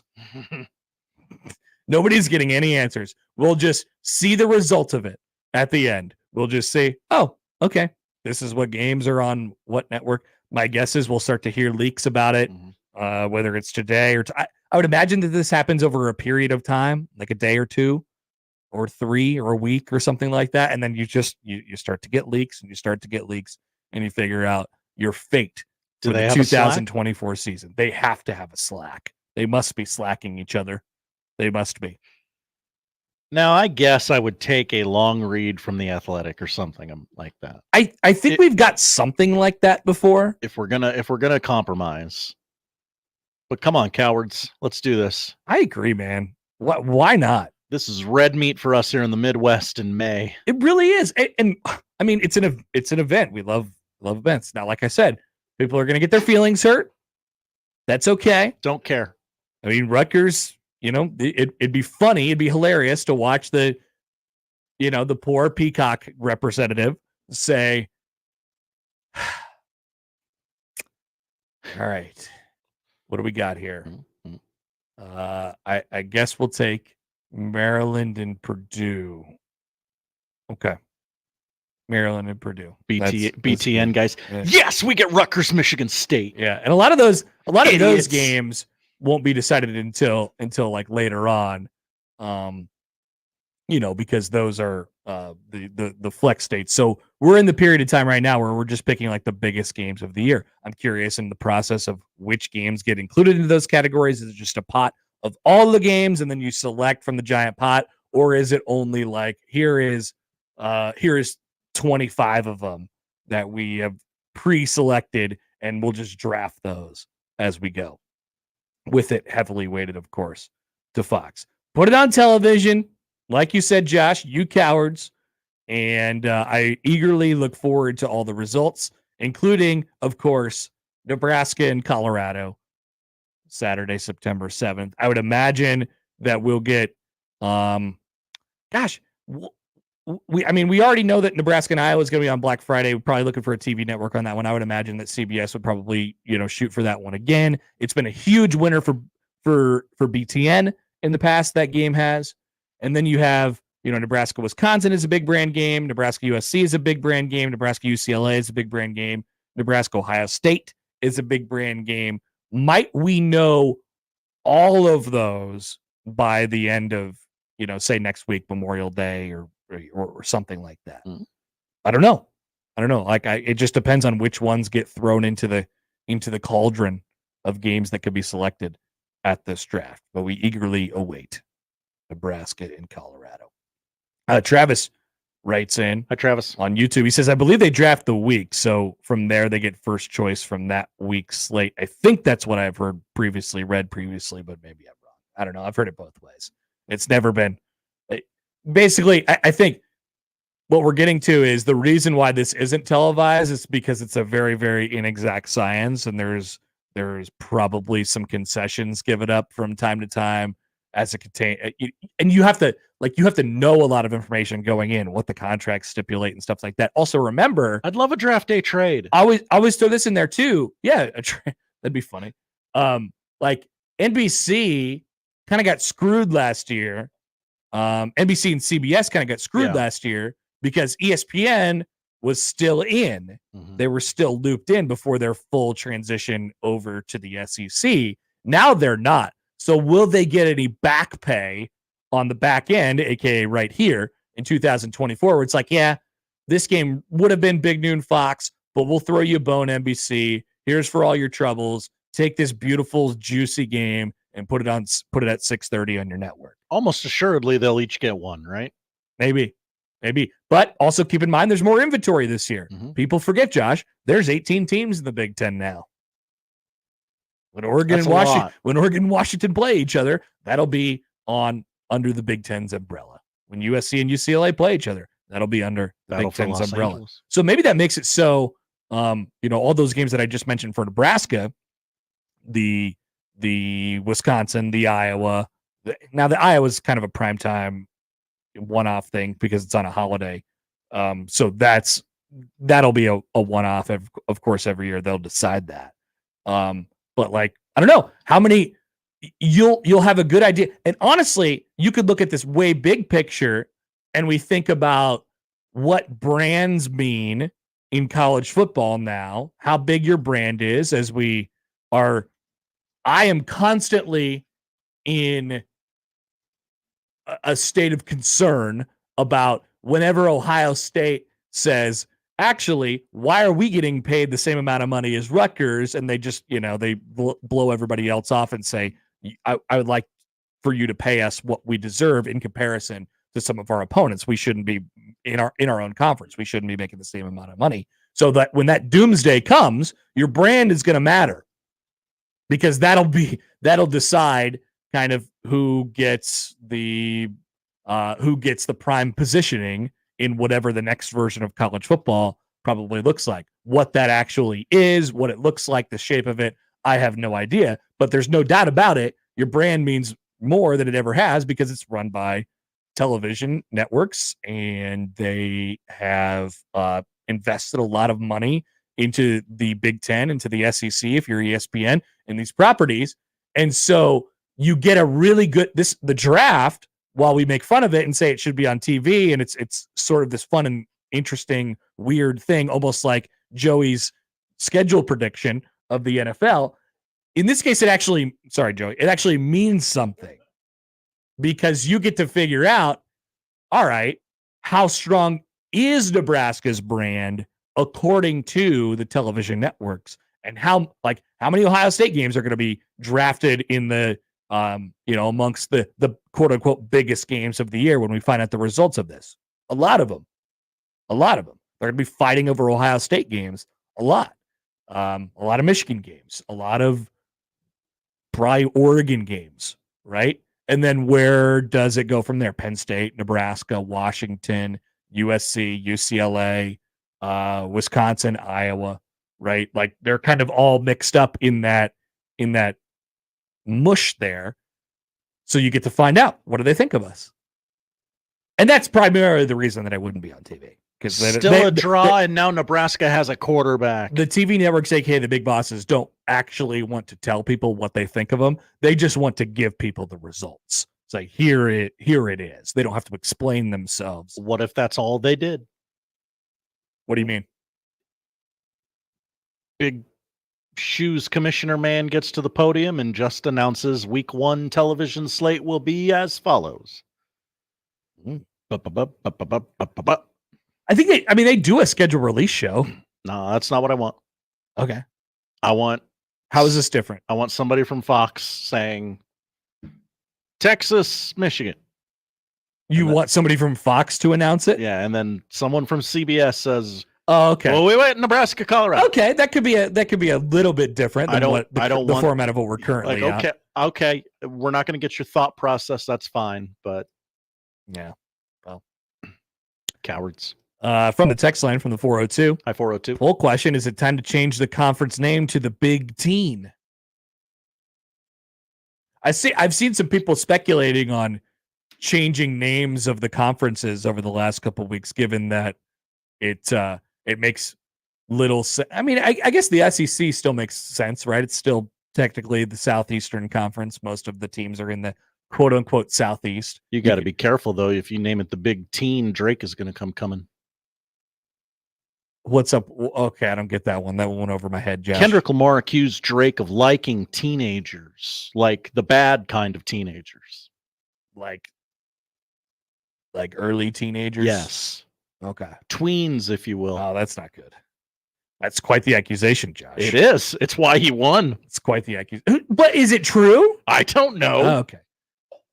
But yes, you will notice how the Big Ten's called the Big Ten, and there's 18 teams in it. They're not changing the name of the Big Ten, by the way. Seems silly. No, they're not going to do that. They're not going to change the name of the Big Ten. They're not going to change the name of the SEC. The brands are already too much there. The only way that those things change or they get wiped off the face of the earth if everybody comes together and they have to decide, what the future of college football looks like, and all those people are paid out handsomely for their long work. The Big Jim Ten, Delaney would not stand for this. That's right.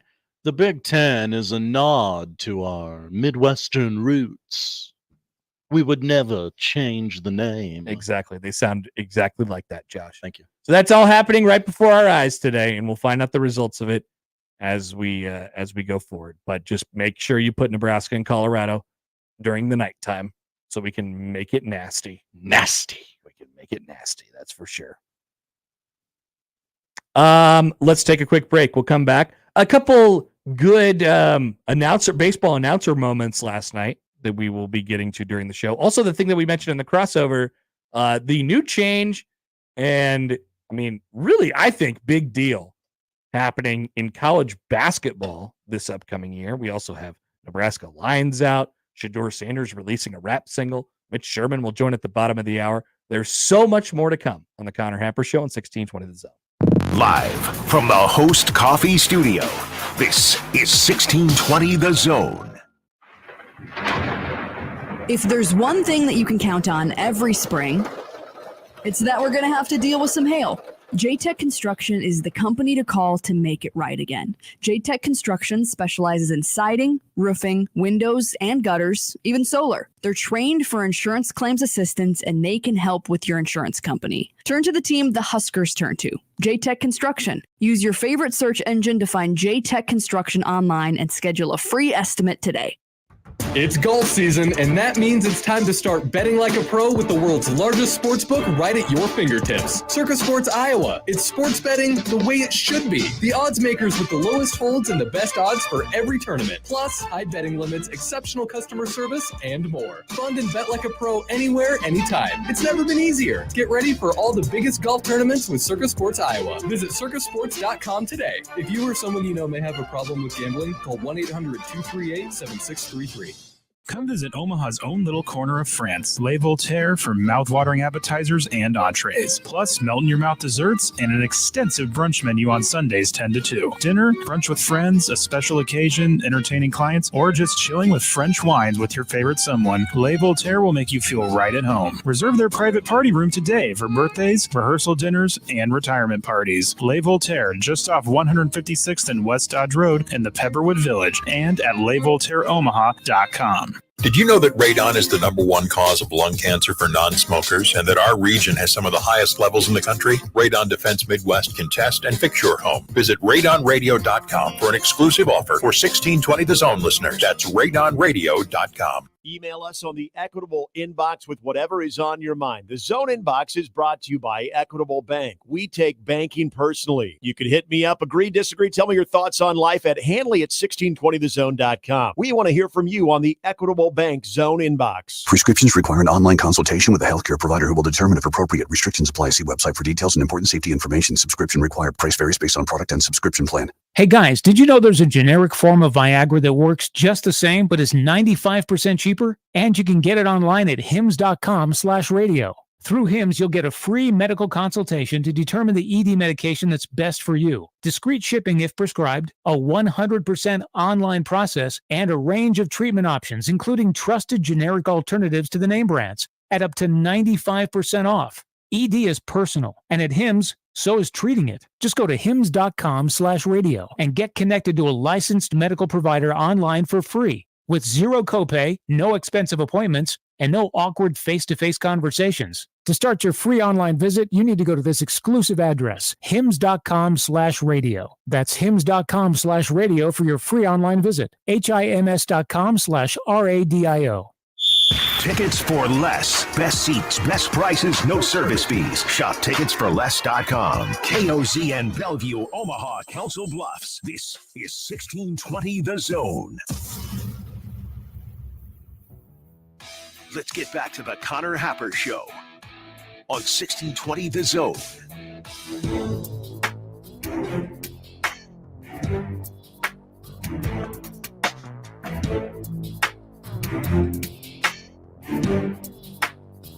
Josh was telling me in the break even more things about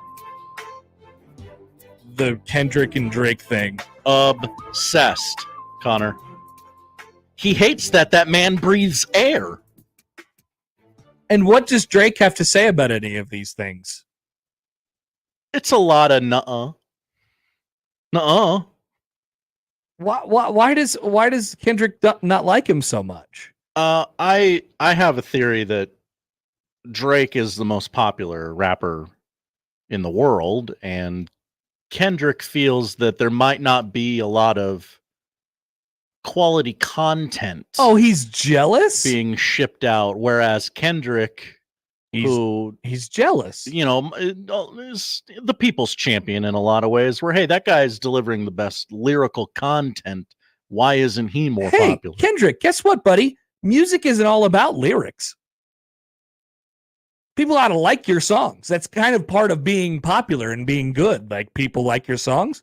A lot of people seem to like Drake's songs. A lot of losers. Oh, come on. Drake's good. I don't know about that. Old school Drake? All right. You my thing. All right. Yeah. Come on. It's good stuff. Hotline Bling's kind of a bop. Hotline Bling, Josh.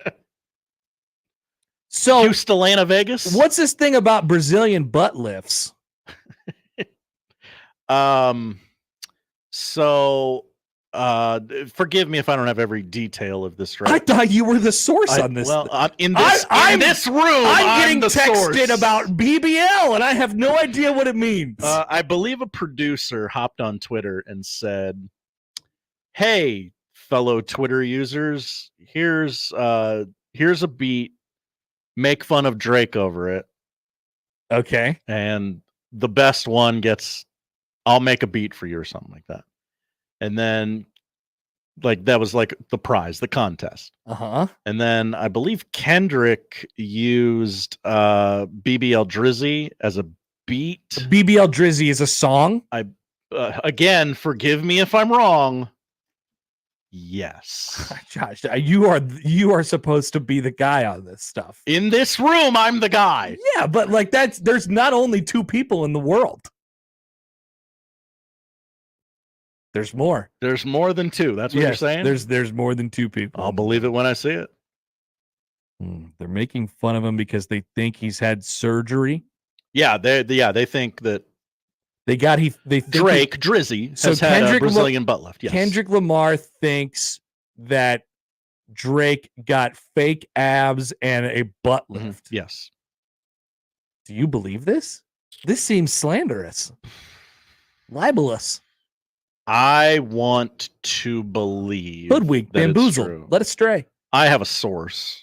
You have a source? I have a source. In what camp? Telling me that Rick Ross made BBL Drizzy. Are we saying Rick Ross hasn't had any work done? I love his wing stops. Rick Ross, I mean, he's the boss. Oh, Teflon Don. I don't get any of it. And then, Josh, I'm going to keep asking you more questions. Please, I'll try and answer. Question for you. I have a lot of them. I'm like I like rap music. I'm just not into the rap beef. I got to get to that point. I'm just not there yet. So you don't like petty human drama? Not really. I think it's annoying. Okay. It seems pointless to me. I'm not into it. And so I'm not into reality TV. Yeah, I guess there's a reality television element to it. I'm not into spiteful vengeance. I'm not into that. I think that's stupid. I think spite is a dumb feeling. I don't like that. Just get over it, man. We're gonna be attacking people. You've never hated someone so no, much I don't that hate you anybody. had to win? No, I don't hate anybody. Okay. Well, you're a better person than I, Connor. I don't hate anybody. Not enough to just keep going after them over and over and over again. Stomping on their, then making up lies about them. You've never said to another person, you took a photo with Karl Malone. That's an interesting choice. I have not. I don't know anybody who's taken a picture with Karl Malone. Okay. Poll question. Have you taken a photo with Karl Malone? Yeah, well, hopefully that gets to the right people. Aaron writes in. Hi, Aaron. This is from a TikTok that I saw. Drake has done a lot to piss off other rappers for a variety of reasons. And then Drake decided to go after one of the lyrical geniuses that's also a bit crazy, and that was a big mistake by Drake. Oh, so Drake just messed with the wrong guy at the wrong time? Yeah. You're saying that Kendrick's a little wacko? He's a little unstable? There are elements of loose cannon in there. Jimmy writes in on Jimmy. YouTube. He says, "What's old school Drake? Drake like 5 years ago." And I was listening to Drake in high school. It's like 15 years ago. Has it really been that long? Oh God, yeah. I remember listening to Drake in like 2008 with the Cash Money crew. Sure, yeah. I mean, that seems weird, like a weird pairing in hindsight. Lot of stuff going on there for sure. Yeah, Josh, keep me updated. Yeah, if anything anything drops during the show, I'll keep you updated. Now, I want to tell you about my favorite lyricists. Okay. Everybody, all of a sudden, we're on Kendrick Lamar's side because his lyrics are good. His lyrics are cool. Let me get this point out. Everybody loves to. Everybody who's like, "Oh, I like music because of the lyrics." Why do people always say that? No, everyone likes music because of the way it sounds. We don't care about the lyrics. You're just using that as an excuse because you don't like the guy. In a rap beef, the beat doesn't matter. In a rap beef. That's probably true. So there's fans of Drake who are like, Drake's winning because these songs are bops. And it's not about the beat. Yeah. In a diss track, I agree with you. But that's a very specific kind of track that I'm not sitting in my car listening to. You don't have a diss track playlist? No, okay. I do not. Maybe we should make one. My favorite lyricist is Rex Hudler. Poll question. Is your favorite lyricist Rex Hudler? Yes. He's dropping bars all the time, including this from last night. I've mentioned this before, and so you're going to want to join us on the old video stream for this one. I mentioned this before. Rex Hudler and Ryan Lefevre on the Royals broadcast. No, it's not for everybody. Rex Hudler says some stuff sometimes, and he's about to say something. We're going to play it for you. Now, the thing that Ryan Lefevre always does is he kind of just lets it hang. Last night, he let it hang longer than I've ever heard him let it hang. I know that sounds odd, but bear with me here. Sure does. Here's about 40 seconds of the Royals broadcast last night after a Seth Lugo strikeout. Josh, are we ready? I think so, Connor. That's good. I never know until we're doing it. All right, here we go. And then you drop the deuce on the outside part of the plate. That big curveball, nice, right out of the zone, just like you like it.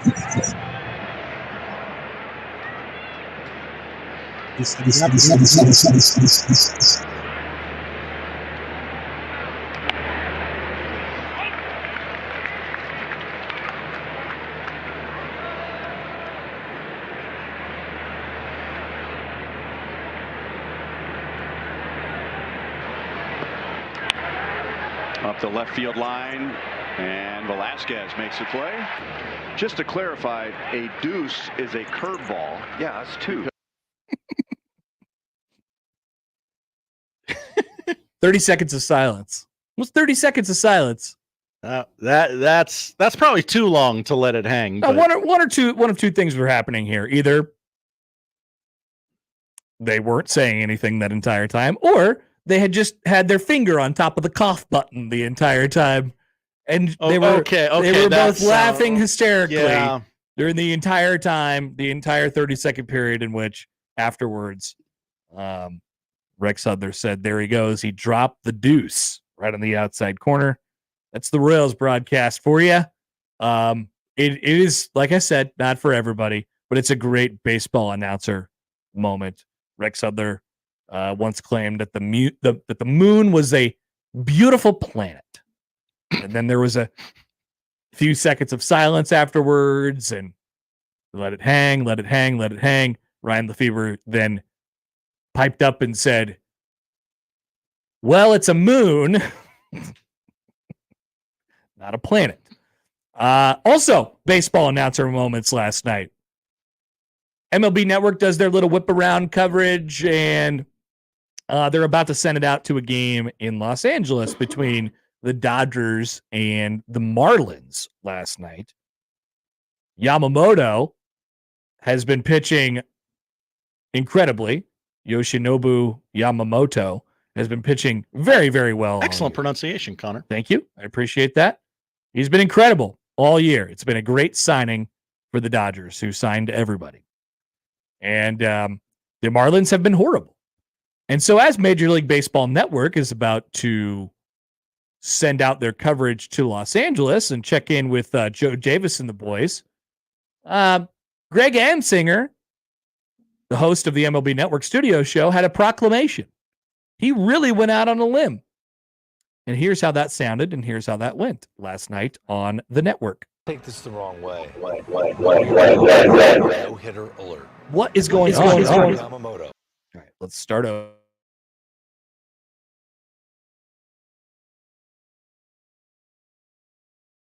Before he throws a single pitch tonight against the Marlins, we have a no-hitter alert. Okay. Enjoy what could be a no-hitter from Yamamoto. You know Jazz swing your first pitch. Right here on MLB Network for Harold. See why I'm Greg. We have a no-hitter alert. Enjoy this game live on MLB Network. Boy, you're crazy. It's in the major leagues to establish himself as that guy. Dodgers looking for a 6th straight win and a 13th out of their last 15 after they took the first game 6-3 last night. Yamamoto comes home and off we go, and the aggressive Marlins get a first pitch swing and a high fly ball and a home run for Jazz Chisholm on the first pitch. Ah, it's beautiful. That's beautiful. Way to try, Greg Amsinger. I appreciate that. He wanted that so bad. He's like, I'm gonna say it. I'm gonna say it, and then I'm gonna look like a genius in 2.5 hours. He proclaimed very, very proudly, I think that the Marlins are on no hitter watch tonight. They might get no hit because of the circumstances that lead into this game. And then Jazz Chisholm swings at the first pitch and hits it out of the ballpark. And the no-hitter was gone. They didn't check back in with Greg Amsinger. They didn't? At least I didn't. They didn't go for like an MLB Network update immediately after. I didn't see the clip if they did, but pretty good stuff. Also in baseball last night, we have catchers breaking their arms. I have one more announcer prediction that went horribly, horribly wrong last night. Oh, good. Hopefully there's not audio. I don't have the audio That's or the video. good. Yeah, because I'm an amateur. NHL last night, after the double overtime game between the Hurricanes and Rangers, their studio host, was it Bucci last night? I think it might have been Bucci Gross. He said, "We now take you to Dallas, where they're in the first intermission. This game will likely not be going to overtime like our last game because the Stars lead 3-0. The Avalanche beat the Stars 4-3 in overtime."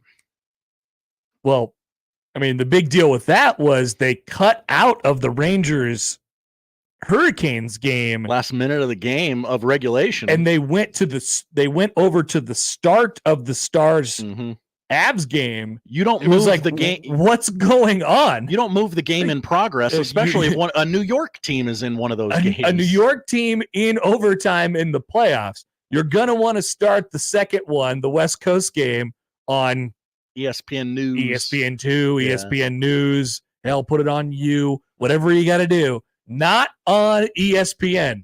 That could have been my diss track right there. See all those rhymes in there? Yeah. There were some broadcasting mistakes last night. Also in baseball last night, we had catchers breaking their arms. Just one in particular. So there's this trend in baseball right now where we've gotten obsessed with pitch framing because we think it means everything. It's gotten very difficult for umpires, and we yell at umpires all the time. And Wilson Contreras of the St. Louis Cardinals now, Wilson Contreras has decided to scoot up as close to the plate as he could possibly get. Well, last night, he was hit promptly straight in the forearm with a swing by J.D. Martinez, and he broke his forearm. I'm sure. Maybe just move back a little bit. I'm sure this has happened. Would you rather have a strike on one pitch or a broken forearm? I don't ever remember this happening before. There has been a huge increase in catchers' interferences over the last about 2 or 3 years. in baseball, whether it's these guys getting hit on backswings or swings getting, partially stopped by the glove. It's usually the glove, right? Because it's a late swing and the batter will make contact with the catcher's glove. And maybe the catcher's a little bit too close in that scenario. But like you said, Josh, I don't think that I've seen a catcher get hit straight shot direct on the forearm with the barrel. I see a lot of catchers getting hit in the head on the backswing. Yes. Now. Right. And we've seen an increase in that too. The catchers are too close to the plate and the batters are too far back in the box. Right. And it's created a very dangerous situation for catchers, all in the name of analytics, which is nice. Let me ask you a question about the AAA and their auto ball strike system. You can't frame a pitch and trick it, can you? You sure cannot, Josh. Okay, I didn't think so, but I didn't know, so I wanted to ask. It does not matter in AAA. Tuesday through Friday, or Tuesday through Thursday, that is. Okay. Friday through Sunday, it matters. Because that's when the challenge system goes into place. And which I think the challenge system is actually quite good. Oh, okay. To be honest with you. I actually like You're it. anti-replay, anti-challenge. I'm not anti-challenge. Okay. I'm not anti-challenge. I think challenge in general in sports is incorrectly applied. I'm not anti-challenge. I actually think that everything should be challengeable all the time to a certain degree, like you get a certain amount of them per game. Balls and strikes at the AAA level, they've actually found out a pretty succinct way to do it. You get your answer right away. It's kind of cool and interactive for the fans. They put it up on the video board. What happens is, just quickly before we get to Mitch here, ball is thrown. Catcher thinks it was in the strike zone. Catcher taps the top of his helmet. He says that signals I'd like to challenge it. About 4 seconds later, they put a video up on the video board like they do in tennis. Bleep, and then you get to see whether it was a ball or a strike, and it gives you the truth right there. It is both. I mean, it's good for everybody that they know. It's interactive for the fans, and it is quite revealing for umpires sometimes as well, because there have been times in which, catchers have said, "Hey, look, this is wrong all day, and I'm going to keep challenging it." And you're going to keep being wrong. You're calling it low and in, so and I'm telling you it's not. It is accountability for umpires as well. So I actually kind of like that system. All right, we'll be back. Mitch Sherman's up next on 1620 The Zone. Previously on The Crossover. I opened up my fortune cookie last night, and on the front it says, here you could download a bunch of music. And then on the back, there's a QR code for Napster. Yeah, fortune cookies used to be fun, whimsical. At the end of your chicken fried rice, you're like, boop, boop, boop. Boop, boop, boop. That's exactly what I did we had last night. Chinese the other night. I don't think we ever got fortune cookies. Even worse. Mornings with Sharp and Hanley. The Connor Happer Show. Unsportsmanlike conduct. 6A to 6P. 1620. The Zone. Your Omaha area forecast from the Godfather's Pizza Weather Center and KETV News Watch 7 on 1620 The Zone. Just partly cloudy skies for most of us on your Wednesday afternoon as temperatures warm up into the 70s. There's a chance of a pop-up thunderstorm during the afternoon and early evening hours, mostly on the Iowa side. But again, just a small chance. But this evening, we'll see temperatures drop into the 60s. I'm meteorologist Luke Vickery, KETV Newswatch 7. The Connor Happer Show returns in minutes on 1620 The Zone. Jensen Tire and Auto has been around since 1973. 1973. Maybe you weren't around back then, but for those of us who were, it's quite an accomplishment. Part of Jensen's success is that they provide their customers with the best prices on the best tire brands in town. Guaranteed. Fact is, if you find a lower locally advertised price on a tire Jensen carries, they'll match it. Guaranteed. And they'll service that tire for as long as you own it. After all, that's the key to their longevity, giving customers what they want, including great tires at the best prices in town. Jensen Tire and Auto, locally owned, family owned since 1973. Check us out at jensentireandauto.com today. Memorial Day deals are yours now at Jensen Tire and Auto, including money saver deals on new sets of 4 Goodyear, Continental, General, Cooper, Kelly, and Maxxis tires. AC service too. Click on jensentireandauto.com now.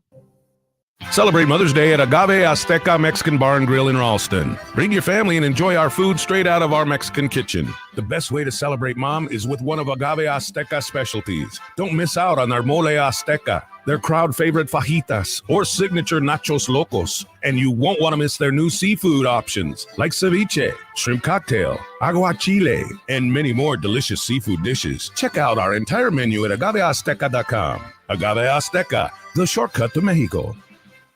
You go into your shower feeling, but as soon as you reach for the Irish Spring, your day immediately gets better. That crisp, fresh, unmistakable Irish Spring scent zings your brain and awakens your senses. So when you finally emerge from the shower, 37 minutes later, because you pay the water bill so you can stay in there as long as you want, you're ready to take on the day and smell great doing it. Irish Spring Body Wash and Bar Soap. Fresh, green, Irish. Shop now at Walmart. News Talk 1290 Coil is your radio home for Omaha Storm Chasers baseball, proud AAA affiliate of the Kansas City Royals. Tune in to hear every pitch, every hit, and every out as the Chasers play at Warner Park and across the International League in 2024. With the voice of the Omaha Storm Chasers, Nick Batters, on News Talk 1290 Coil. Tune in to 1290 Coil all season long for your Omaha Storm Chasers baseball as they take on the International League. It's Storm Chasers baseball on 1290 Coil. Hi, this is Doug Nodgard with Equitable Bank. Great service never goes out of style. When the digital age dawned, many said computers would be able to handle many of the interactions that used to take a person. Boy, were they wrong. How many times have you called your bank and gotten a recording to press 1 or 2? Not at Equitable. Not only does Equitable answer your call in the first ring, it's answered by a human being. That's because Equitable Bank values its customers. Equitable Bank, we take banking personally. Member FDIC. Getting quality employees to fill positions in your company is essential, but finding those people can be a major hassle, unless you use ZipRecruiter. ZipRecruiter makes finding quality people a breeze. And right now you can try it for free at ZipRecruiter.com/radio. With ZipRecruiter, one click sends your job to hundreds of top job sites. But more than that, ZipRecruiter's advanced technology identifies the candidates with the skills you need, sends you a list of great matches to review, then actively invites them to apply for your job. And the results speak for themselves. 4 out of 5 employers who post on ZipRecruiter get a quality candidate within the first day. That's right, the first day. Now you can focus on your business and let ZipRecruiter do the work finding the best people for you. See for yourself. Experience the ease, efficiency, and power of ZipRecruiter for free. Just go to ZipRecruiter.com/radio. That's ZipRecruiter.com/radio. ZipRecruiter.com/radio. Creighton Sports Update. Creighton sports fans, as the spring season is nearing its finish, the Creighton Athletic Department wants to thank the fans and sponsors for another incredible season. Without your support, their student athletes would not have the experience they do. Thanks again, and go Jays.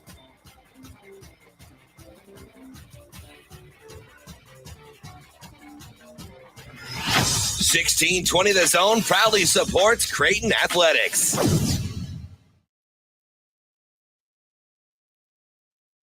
Who do you want to talk about first? Mitch Sherman. The Athletic. He can play. And we need people that can play. And we'll never be royal. Let me live that fantasy.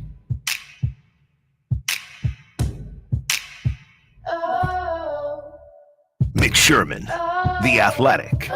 On the Connor Happer Show. On 1620 The Zone. Okay. You can play. We're joined now on the 42 Degrees Source Hotline by our good friend, Mitch Sherman of The Athletic. Mitch, good morning. How are you? Good morning. It is still morning. What's going on? Morning. Nothing. I saw that you wrote a little catch up on The Athletic here. The story of the day, or the weirdest story of the day yesterday, was that Monty Harrison was going back to play football after nearly a decade removed from playing his last snap of meaningful football. He's going to go play at Arkansas. So you talked to his old coach, and he had some bangers for quotes because he's not even the coach there anymore because it's been a decade. What did you learn about Monty Harrison or anything else in that process?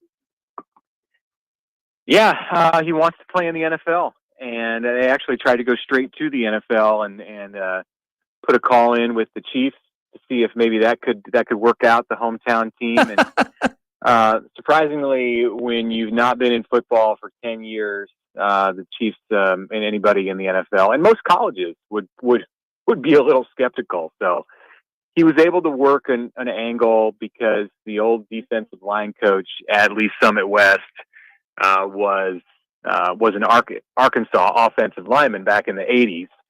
And here for just a second, it was Arkansas. And I'm going back to the phone here. Here we go. Right. Yeah, you sound great now. All right, everything's fixed.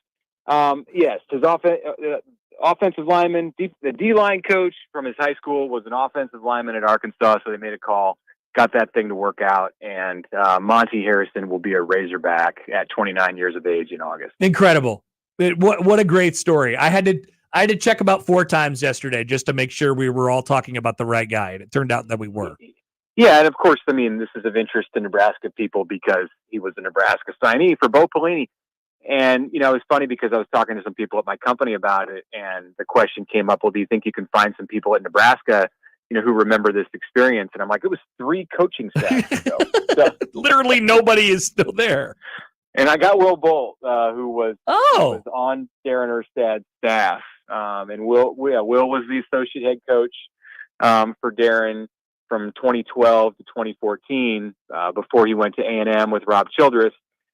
And Will was involved in the baseball recruiting efforts of Harrison, and he was the best baseball player in the state of Missouri, the best prospect that year. Not surprising since he went in the second round of the MLB draft, and signed for $1.8 million. So even if football would have been the better option for him out of high school, baseball was a good way to go because he made some money. Mitch, today is the TV draft, the Big Ten TV draft, or it starts today anyway. And we were talking about that a little bit earlier, and I kind of ran into like a bigger picture thought on it. We'll see what happens with Nebraska's game times and networks and stuff like that. But I wonder in this new look Big Ten with the 18-team Big Ten and how much inventory these TV networks now have to kind of work with, like where Nebraska, where they feel Nebraska may fall in the pecking order of what would be a valued television product. That may be one of our takeaways from when we actually get the schedule and get TV and times and stuff like that from this thing. How much have you thought about that at all? And if Nebraska could potentially get kind of like maybe lost in the shuffle, hopefully not lost in the shuffle in this gigantic, brand filled Big Ten now. Yeah. It's definitely no longer the same. This is not 2023 we're talking about here. When you're adding the brand power of USC, UCLA, Washington, Oregon, all of those schools right now in their spot in college football, you could argue in some way would be above Nebraska. And in part, and I'm not saying that like UCLA is in a better place as a football program, but the others probably are. And, UCLA is in Los Angeles. It's a number 2 market in the country.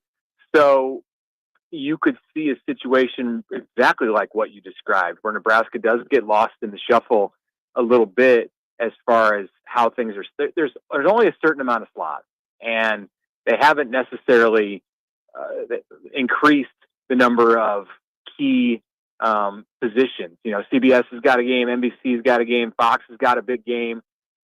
That didn't necessarily change. I mean, BTN will show more games. Peacock will show more games, but I think what you'll find out is compared to a year ago or 2 years ago with an 18-team Big Ten, if you're not Ohio State or Michigan, maybe Penn State, and I'd say even Penn State will be impacted, you're going to end up with more games that you kind of scratch your head at when you see the time slot in network. Yeah, it's because I was looking through Nebraska's schedule. I'm thinking, well, I mean, on one hand, we're wondering about Nebraska's brand. On the other hand, I mean, they do play Ohio State, they do play USC, they do play Wisconsin, they do play, Iowa's kind of a a one-off because it's, because of its timing on Black Friday. So that's a little bit of a different scenario. But like, so I found myself wondering, like, how many games when they go through the biggest games of the year draft that they're doing right now, might Nebraska end up with being involved in? And the answer could be anywhere from, 1 or 2 to, I don't know, 4, 5, 6. And I think you kind of have your answer with whatever the number is. Yeah, the SC game in particular is the one that really intrigues me on where it's going to get slotted. And I'm looking at Nebraska having 3 road games in the Big Ten, not Iowa, because we already know the Iowa date and time. Well, not time, but we know the situation on Black Friday. I think one of those games is going to be a Friday night game. And I know that the former Pac-12 schools are more susceptible to getting put on a Friday. So Nebraska's, in my view of this, going to end up in a Friday night game, either against USC or Indiana, Purdue, and it could happen. It could happen at USC, which would be really interesting to play out in the Coliseum on a Friday night. I don't know, but I'm intrigued and very interested to know how that one falls. Yeah, that would be a lot of fun. I am personally rooting for that one, just because it's weird. What will more likely happen is it'll probably end up being one of the Purdue or Indiana games, because those, you're right, those are the road games, and those are the 3. I also wonder, I mean, on the same sort of topic, like, we don't maybe we're about to find out, because we're going into the period of time in the summer where we always talk about, bigger picture stuff, whether it's TV networks and brands and or NIL or transfer portal and stuff like that. Do we have any sort of sense on Troy Dannon's, the Nebraska, Troy Dannon, Nebraska's new athletic director, his thoughts on things like this, and where they do want to be put, where they don't want to be put, how he kind of carries Nebraska's brand, or do we have to kind of just learn about this on the fly? I think we're learning on the fly. That's the impact of bringing a new athletic director on board in March. And really, he was just getting his feet wet in April. And now I think he's been around long enough that he has a good lay of the land, and but he's still got some big picture issues out there that involve specifically what's going on in Lincoln, whether it's NIL, whether it's the stadium, funding of the stadium project, or whatever they're going to do with the stadium project. He's got a lot of that to deal with that's hanging over him. So, Nebraska's brand, I think, he's relying on that taking care of itself here in the first few weeks or couple months of his job before he has to go to work on any of that. So we don't know. I mean, I've talked to him a little bit informally, and that hasn't really even come up. Yeah. So this will be, although, and I also don't think that his view on it is going to impact how this shakes out when we see year one for Dannon of TV assignments and game times. I think as he gets more entrenched in the position, then how he feels about it will start to impact that stuff. Right now, it's like, and this is also true into the future. It's going to be impacted by how Matt Rule feels, and Rule, what Rule wants when it comes to football is generally what Rule's going to get, and Dannon is going to be an advocate in those AD meetings and in conference discussions for his football coach. Yep, that's a good way to shape it up, I think, right now. Mitch, we'll let you go. Appreciate it as always. We'll talk to you later. Okay, thanks, Connor. Mitch Sherman of The Athletic. That is a good point at the end there. It is, as Troy Dannon becomes more and more brought up to speed, I think, first, and then more and more comfortable in his position, whether it's in the Big Ten, surrounded by athletic directors, presidents of universities, chancellors, and then coaches, whatever it may be. As that process happens, I think Nebraska as a school and how they want to position themselves, and like I said, we head into another summer of God knows what, something always happens. Nebraska probably leans very, very hard on Matt Rule right now. And, how do you feel like this should go? And how do you want to shape it? And it doesn't, it could be, Nebraska had Trev Alberts to lean on for a while, but Trev, I think, was leaning on the institutional knowledge that he had of being around a place like this, how fans feel and stuff like that. Dana doesn't have any of that. And so hopefully, I think Rule has gained a lot of that over the last couple of years. Dana doesn't have much of it right now. It's still a process of figuring that out. How does it actually come to fruition? How does it manifest itself? I don't know. Maybe it's something like Matt Rule saying, I'd be happy to play a home game on Friday night.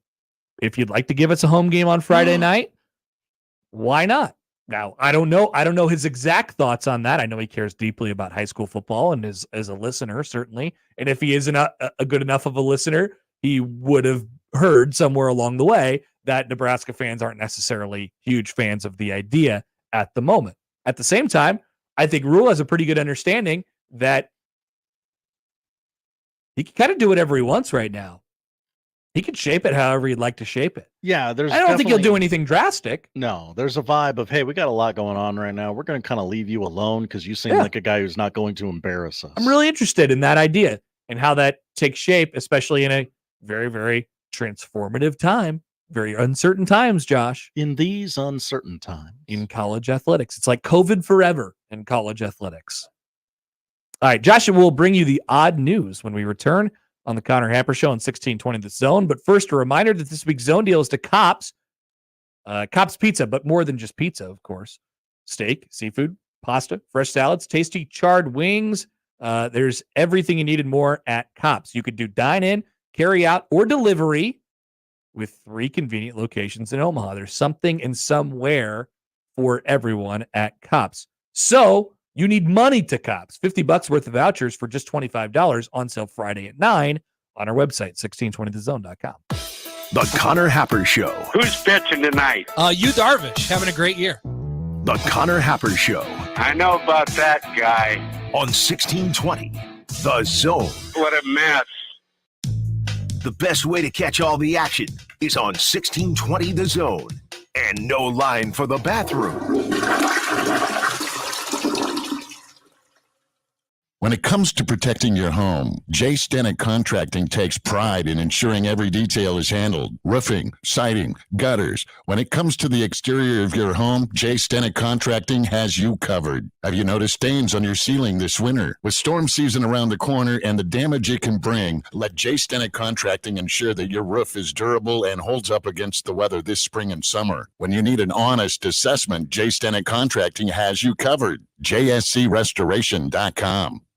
I'm Ryan Osted. Golf is great because it can be whatever you want it to be. If you want to go out and have a competitive 18 holes, you can make it that. If you want to go out and have a scramble and just have the time of your life, if you want to have a charity golf tournament to raise money for some great cause, you can make it that. It is flexible to be whatever you need it to be at that particular moment in your life. And I've needed golf to be different things at different points in my life. And I'm certainly thankful that I was able to learn the game as a kid and continue to play it now as an adult. Play better, have fun, and shop Osted's. The Zone Hotline is powered by 42 Degrees, The Source, by your mom's house. Omaha fans, are you ready to score tickets to your favorite events hassle-free? Yes. Shop local tickets for less, located right here in Omaha, 145th and West Center Road. No hidden fees, just transparent pricing.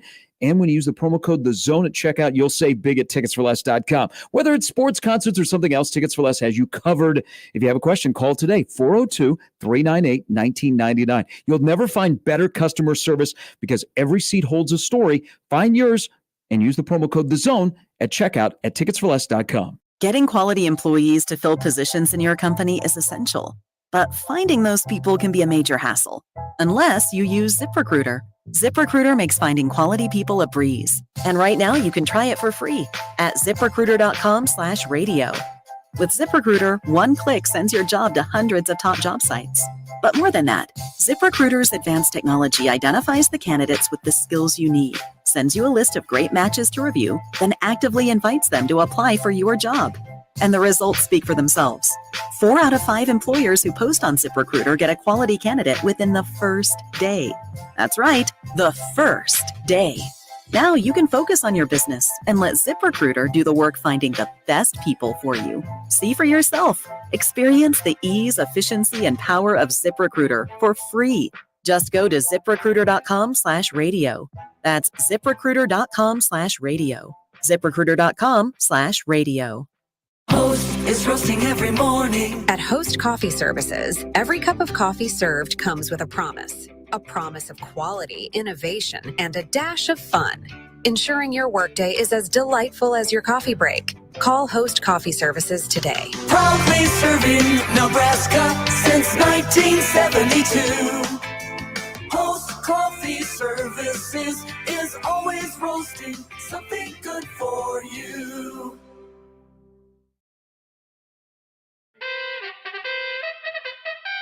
And now we've reached the point in the show where Josh Odson reads the peculiar, the bizarre, the comical, the odd news with Odd Son. Odd news, Odd Son. See what we did there? The odd news with Oddson.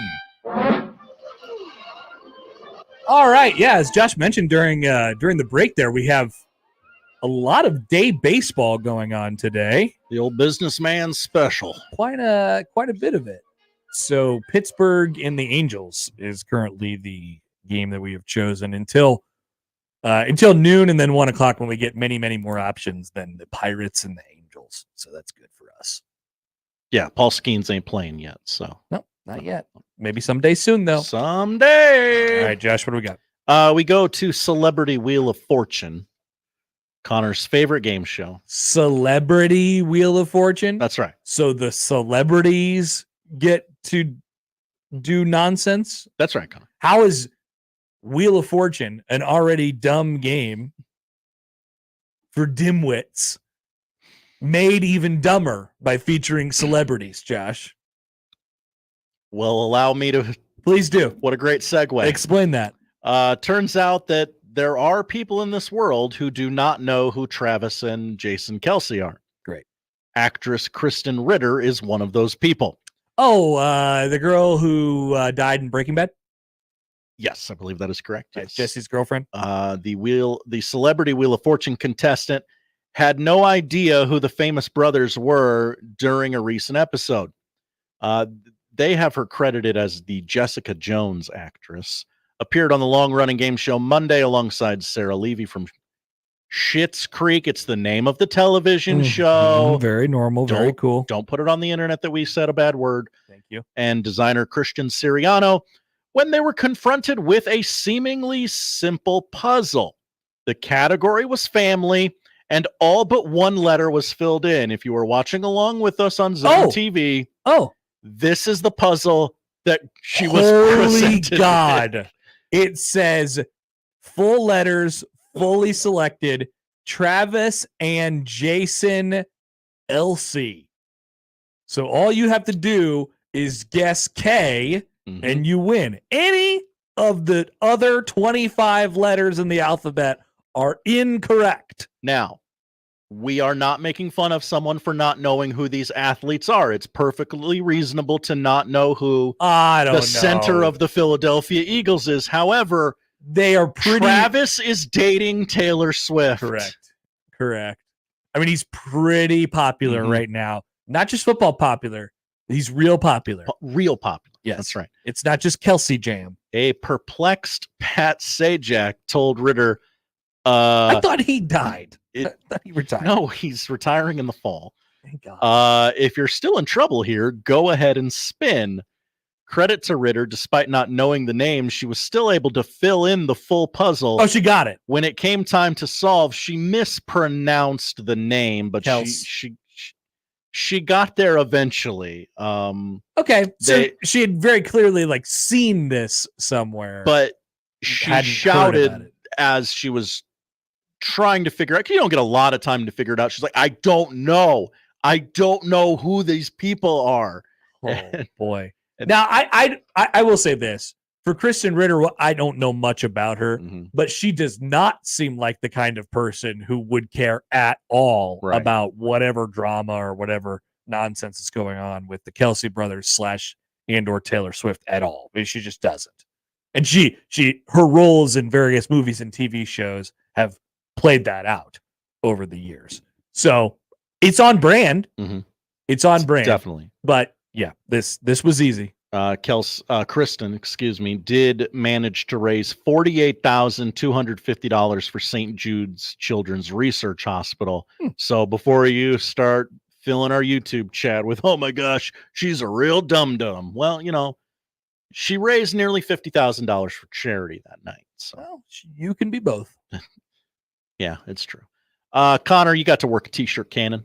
I sure did. Thank you. Last night, it got me thinking about possible things you say you can do involving a t-shirt cannon, because you're always saying you can do stuff, and we've called you on this trait of yours, and you've since backed off.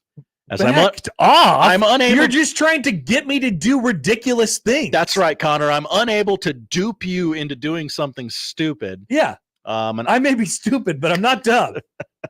An Idaho man added an unusual Guinness World Record title as he caught and donned 5 T-shirts launched from a T-shirt cannon in 46 seconds. No one's ever done it that fast before. Okay. I need some details. David Rush, who has broken more than 250 world records, said he had nearly attempted the title on a couple of occasions in the past, but never made an official try due to scheduling and equipment problems. His friend, Jake Smith, operated the T-shirt cannon and fired off shirts. He fired off 1. The guy put it on. He fired off 2. The guy put it on. Proximity?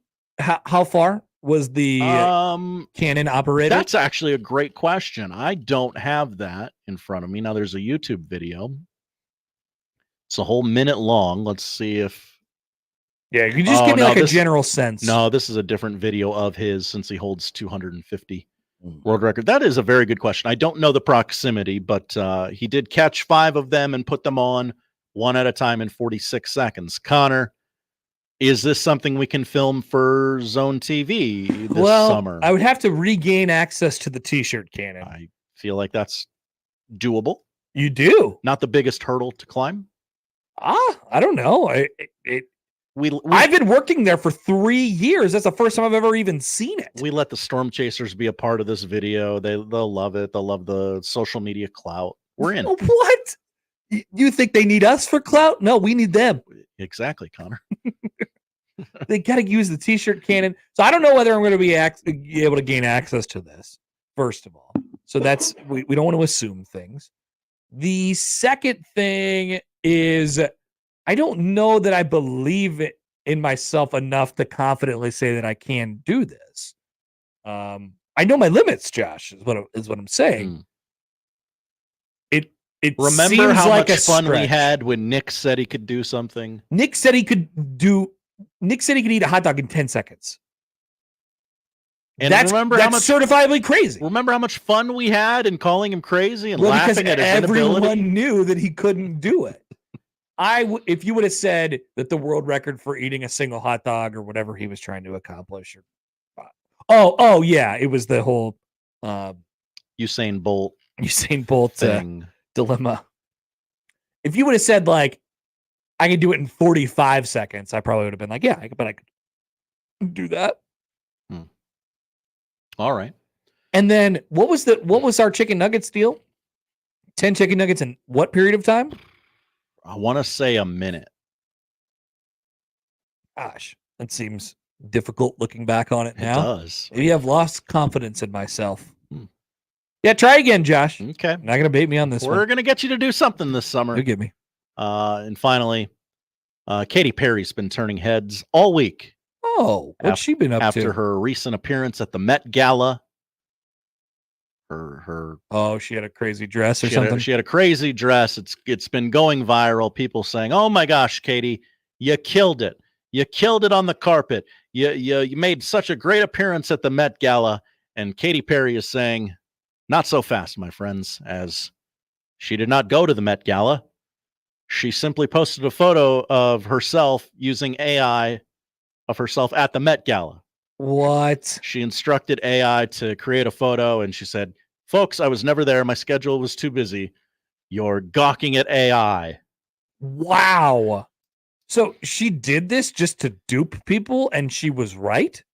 They were duped? Now I don't have in front of me like the timeline, like how long she let people believe she was actually at the Met Gala. I'm reading some of the facts here. So okay. One photo that has been viewed more than 8 million times and garnered more than 270,000 likes appears to show Perry in a large floral dress in line with the Met Gala's nature theme, though the photo does not match official photos of the event's red carpet and media staging areas. The other photo, which has racked up more than 2 million views, shows Perry in a different dress and shows odd abnormalities on the singer's thumbs and one of her eyes. Whoa. Perry liked both of the pictures on X, formerly Twitter, according to her likes tab. As of 8 Eastern, Perry had not been seen at the Met Gala. Oh. Though she did tell Extra last week that people will just have to see whether she's attending the event Extra or not. So people are only think that Katy Perry duped people because she liked the tweet on Twitter. And then I believe it must have been the next morning she posted on Instagram, "Hey everybody, this is AI. I was busy. I didn't go to the Met Gala." Yeah, I don't think she was actually trying to dupe anybody right. or make some sort of a social commentary. Her own mother sent her a text that said, "I didn't know you went to the Met. What a gorgeous gown. You look like you're at the Rose Parade." And she said, "Lol, mom, the AI got you too."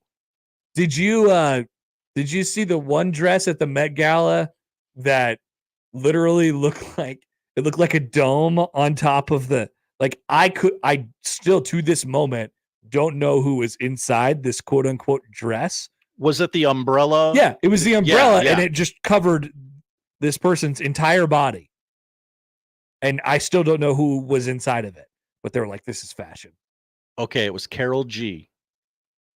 Revealed to be under beige umbrella at Met Gala. Forgive me, Carol G. A musician of some renown. Clearly. Carol with a K, by the way. 69 million followers on Instagram. Nice. Carol G. Now, I didn't know if they were doing that because I'm a big idiot. I don't know. Was it raining? Was it? No, this is fashion now. Were they Josh. trying to hide her from the hotel to the limo, and then she gets out of the limo and look at this dress. No one is laid. No human eyes have been laid on this dress. Yeah, a lot of the dresses, like you need physical help just to move in. Move, yeah. Demi Moore had one that made it look like she had like comical hips. Demi Moore does not have comical hips. We've all seen striptease. Does Demi Moore have comical hips? Sure. All right. Send that one out there, Josh. I don't know this to be the case or not. It is not. We've seen G.I. Jane. Would you prefer that as the reference point? I don't even know. I feel like I've heard the name Demi Moore before. You're a baby. Have you haven't She's seen 61. Yeah. Have you seen a single Demi Moore movie, Connor? Let's find out. Okay. Just quickly before we get to the tweet back here. Right. By the way, get your questions in. We got time. We got room. Let me go to Demi Moore's filmology or whatever they call that. You probably know her as being Ashton Kutcher's wife more than anything else, right? I've definitely heard the idea of Ashton Kutcher and Demi Moore together for sure. Have you seen Beavis and Butthead Do America? She was a voice in that. No, I haven't seen that movie, but I like Beavis and Butthead. Mm-hmm. Let's see this. Okay, Striptease, Beavis and Butthead Do America. Austin Powers, International Man of Mystery. I've seen, producer only. Never mind. A Few Good Men. Have you seen A Few Good Men? I've seen A Few Good Men. Okay. Don't remember her in that. That's a very good Demi Moore movie. G.I. Jane. She got a producer credit on another Austin Powers. All three Austin Powers movies. Oh wow! Oh, she was one of Charlie's Angels. No, Charlie's Angels Full Throttle. The second. Is that the one with Cameron Diaz? With yes. And Drew Barrymore and Lucy Liu? It was the second one. But she wasn't one of the angels, We don't right? talk about that one. No. Oh, okay. All right. Bobby, Mr. Brooks, Flawless, Happy Tears, The Joneses, Mr. Margin Call, LOL, Very Good Girls, Forsaken, Wild Oats, Blind, Rough Night, Love Sonia. These are all titles. Corporate Animals, Songbird, Please Baby Please, The Unbearable Weight of Massive Talent, The Substance. I have not seen any of those movies. Okay. Nope. It appears as if she's had some work done. Whoa. What? Can't be saying that in public. You say it in the Slack. Oh, sorry. I'll put that in the Slack next time. Good question from the text line. Is Carol G Kenny G's sister? Definitely not sister. This is a child. Carol G is 33 years young. I don't think and Carol from Colombia G has any relation to Kenny G. No. I understand why you would think that, though. It's a great question. Based on name alone. It's a great question. All right, the tweet bag is coming up next. Get in your questions. We'll open that thing up on the other side. 402-951-1620. You can text that number. Twitter at Happer Show is the best way to do it. Use the hashtag tweetbag if you would, please. We will get to those on the other side. It's the Connor Happer Show on 1620 The Zone. Live from the Host Coffee Studio, this is 1620 The Zone. Right now, and for a very limited time, get a free $500 quarter-carat oval natural diamond pendant valued at $500 for free with a purchase of $500 or more at Greenberg's Jewelers. Or receive a set of half-carat total weight diamond studs valued at $1,000 absolutely free when you buy $1,000 or more in gorgeous Greenberg's jewelry. It's a real buy one, get one free opportunity during Greenberg's Jewelers' Celebrating Love Spring event. Get mom that special Mother's Day gift. Or maybe you have an anniversary, special birthday, or a graduation coming up. You can give 2 pieces of jewelry or keep the free earrings or pendant for yourself. Greenberg's won't tell. Don't miss these tremendous buy one, get one free opportunities during Greenberg's Jewelers' Celebrating Love Spring event, happening for a very limited time only at Greenberg's Jewelers. Greenberg's Jewelers, a cut above the rest. West Roads Mall. Make the right call. John Higgins Weather Guard, the home of the roofery. When it's time to replace or repair storm damage, make the right call. John Higgins Weather Guard, the local, trusted, and proven choice. No one has installed more DaVinci roofs, and there's a reason why John Higgins Weather Guard is the nation's leader. Community member, community supporter. Make the right call. John Higgins Weather Guard, the home of the rooferys. Make the right call.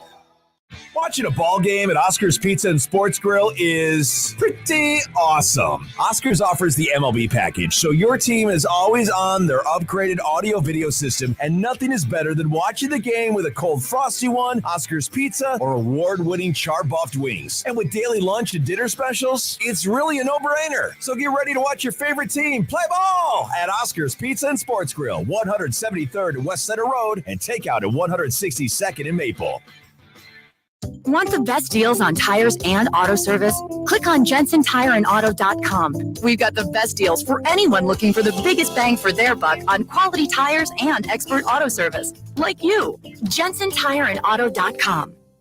A tornado or a thunderstorm doing damage to your home or business can certainly be a real punch to the gut, but whatever nature can destroy can be rebuilt. Langfeld Overhead Doors stand ready to help. If your garage door was damaged by the storm, call Langfeld Overhead Doors to repair or replace it. With Langfeld, you get a local family-owned company, not some fly-by-night operators. The Langfelds are a family with deep roots in the community and a well-earned reputation for integrity and honesty. Go to langfelddoors.com.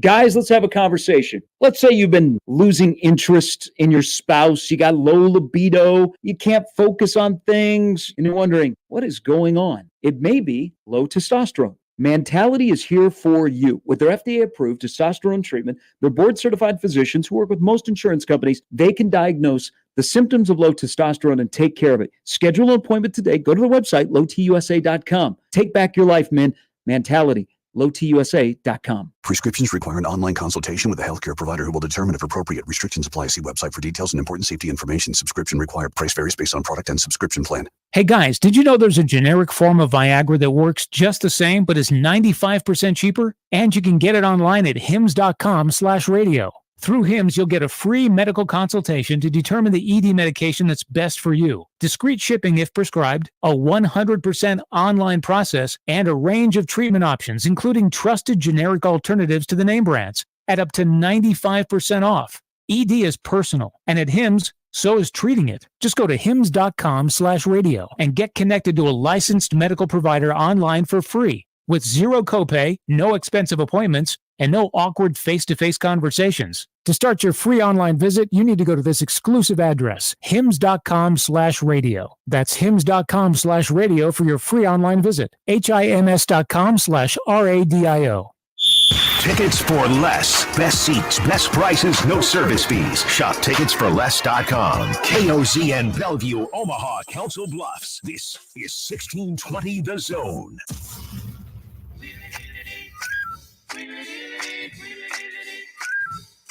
This is the Tweet Bag. You send your questions in, and we answer them. Like no other radio segment ever. It's the Tweet Bag on the Connor Happer Show.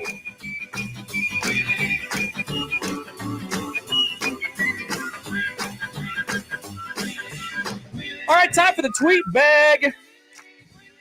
We still got a little room for more at Happer Show on the J-Tech Construction Zone Twitter feed. You can send those in. Email Connor or Josh O at 1620thezone.com on the Equitable Bank Zone inbox. I got some emails earlier. I see a bunch of tweets. I see a few texts. Wow. So we'll get to them all in the next So many friends. About 10, 15 minutes here. Let's do it. All right. We begin with Start the good bag. Email from Brian with a Y. Brian with a Y. People love conspiracy theories. And here's one I've never heard anyone mention that I can 100% get behind. EVs, electronic vehicles, are a scam being pushed by the travel industry to get people to either fly more or stay at more hotels. With the limited range, about 300 miles, EVs will destroy the American road trip because people will either need to fly places and rent a car where they're going or take longer to get there and stay at numerous hotels along the way. Thoughts? So what Brian is suggesting is that they are purposefully destroying road trips at the expense of, it's at the expense of road trips, so that the hotels and the rental cars continue to see bumps. So we get better out of that. Now, I don't know why we would feel the need to purposefully prop up hotels and rental cars. That seems mildly random. But I have been frustrated by the disappearance of the Great American Road Trip. I do love the Great American Road Trip. It is great. It is awesome. I've said this before. I think I've even said it before on this very segment. Like, taking road trips with my family to random places or to visit family, like on the East Coast. I mean, like, it sucked. It was horrible.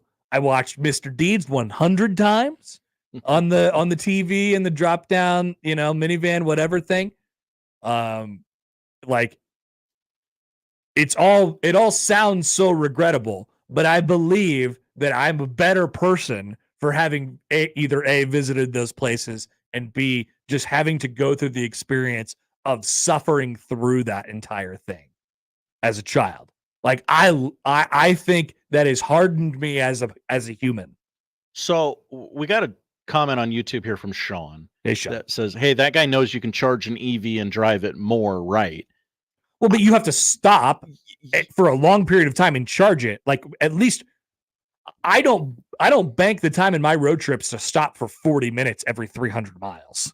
That's not in the cards for me. And I think that's what Brian is saying, that in his mind, the conspiracy is I'll stop more frequently, right, and charge it. Now, I don't think you need to rent a hotel every time you're not necessarily staying. Not necessarily, but I think from what I've read about, like, it takes a period of time, like an hour or more. Yeah, my friend has a Tesla, and when they go on road trips, he's like, it's not like you could just charge it for 10 minutes, get like 100, get 50 miles of juice out of it, and then go again. No, you're going to do the whole thing. We'll stop somewhere to eat, and by the time we're done eating, 45 minutes to an hour, whatever, we'll have it fully charged, and we'll be back on the road. I have considered getting an electric car before. Obviously, there's many things that are holding me back from this, chiefly the price. So that's number one. But number two, like I thought about the feasibility of it. Like, could it potentially be worth it over this period of time if I'm not paying for gas? Well, you have to get the charger, and that costs power and electric money at your house and things like this. If you get the house charger, which costs an extra however many amount of dollars. And then I do like to take road trips. Like I do like to drive to wherever I can get to, if at all possible, and if I have the time to do so. And the electric car would not support that. It would not support that as well as I'd like it to. So I don't know if you're on to something. I don't mind the thought process, though. Yeah, I don't mind the thought process, but I would tend to gravitate more towards they're just really bad at it right now. The EVs. Yeah, so maybe one day we'll get to like 1,000 yards, 1,000 miles. They were told they had to have them out by 2020, whatever. So they did it. It's possible. We get a second one from Brian, by the way. Oh, now that the Leafs have failed once again to make it out of the first round, which long-suffering franchise will get a championship first? The Toronto Maple Leafs or the Cleveland Guardians? I'm going to say the Leafs because the hockey playoffs are I guess the baseball playoffs are pretty random lately too. Yeah. Guardians are better than the Maple Leafs today. Guardians are good right now. I will remind you, of course, that they have been very good for the majority of the last decade. They've been in postseason contention basically every year and have come out with nothing, except for that Rajai Davis home run. That was cool. I guess I will say the Guardians. Yeah, I think so too. Both seem unlikely. It's not necessarily a team that, like, you're asking yourself the question, okay, they've had all this pitching. It's a team that's been built to win in the playoffs. They have a little bit of star power. Why hasn't it happened yet? And that will then lead you to the same question. Well, because it hasn't happened yet, then it probably won't happen. It has a chance to get to that point again, but it will continue to not happen. I guess I'll go with the Guardians as well. Most of it is a lack of knowledge about the Leafs. I'm not sure about the Leafs. They're cursed. They seem a little cursed. All you need to know. Seem a little cursed. All right, onward. Oh, yeah, that's my job. Sorry. Star Wars Fiend tweets in. Hey, Star Wars Fiend, what's up? Connor, you're a Royals fan. I am. I'm a diehard Royals fan. It's not even the middle of May, and the Royals are 21-16. Where is this going? This is Star Wars Fiend? Yeah. This is Darth. Well, you think it's the same guy? Yeah, it's the same picture. All right. Where is this going? Is it too early to say that we are contending or taking this division? Oh boy. Ooh. You got to realize what I'm fighting with here, right? So what they did in April was a surprise. It was a surprise. It was a good surprise. It was, with that being said, and now into May, is they've been fine in this month too, although they blew the game last night. Like a month plus 5 weeks is not a small sample size. It's not a small period of time during a season. I think some of what they did in the first month is a little unsustainable. They've gotten something like 17 out of their first 38, hilariously 17-38, but it's something like that. I could find the information for you right now. But it's about 50% of their starts so far this year have been quality starts by pitchers. That's very good. It's 18 quality starts through 37 games. Last year through 37 games, they had 5 quality starts. Wow. Now, that underlines a couple things. Number one, the rotation was horrible last year. Number two, it's a lot better this year. Is it that good? I don't know. Can it be for that period of time? I don't know. The bullpen has faltered at times. Bobby Witt Jr. is legit, right? Yes. Can Salvador Perez be an MVP candidate at age 33 all year long? I kind of feel like I doubt that. I feel like it's going to tail off towards August, if not sooner. So will they hang around?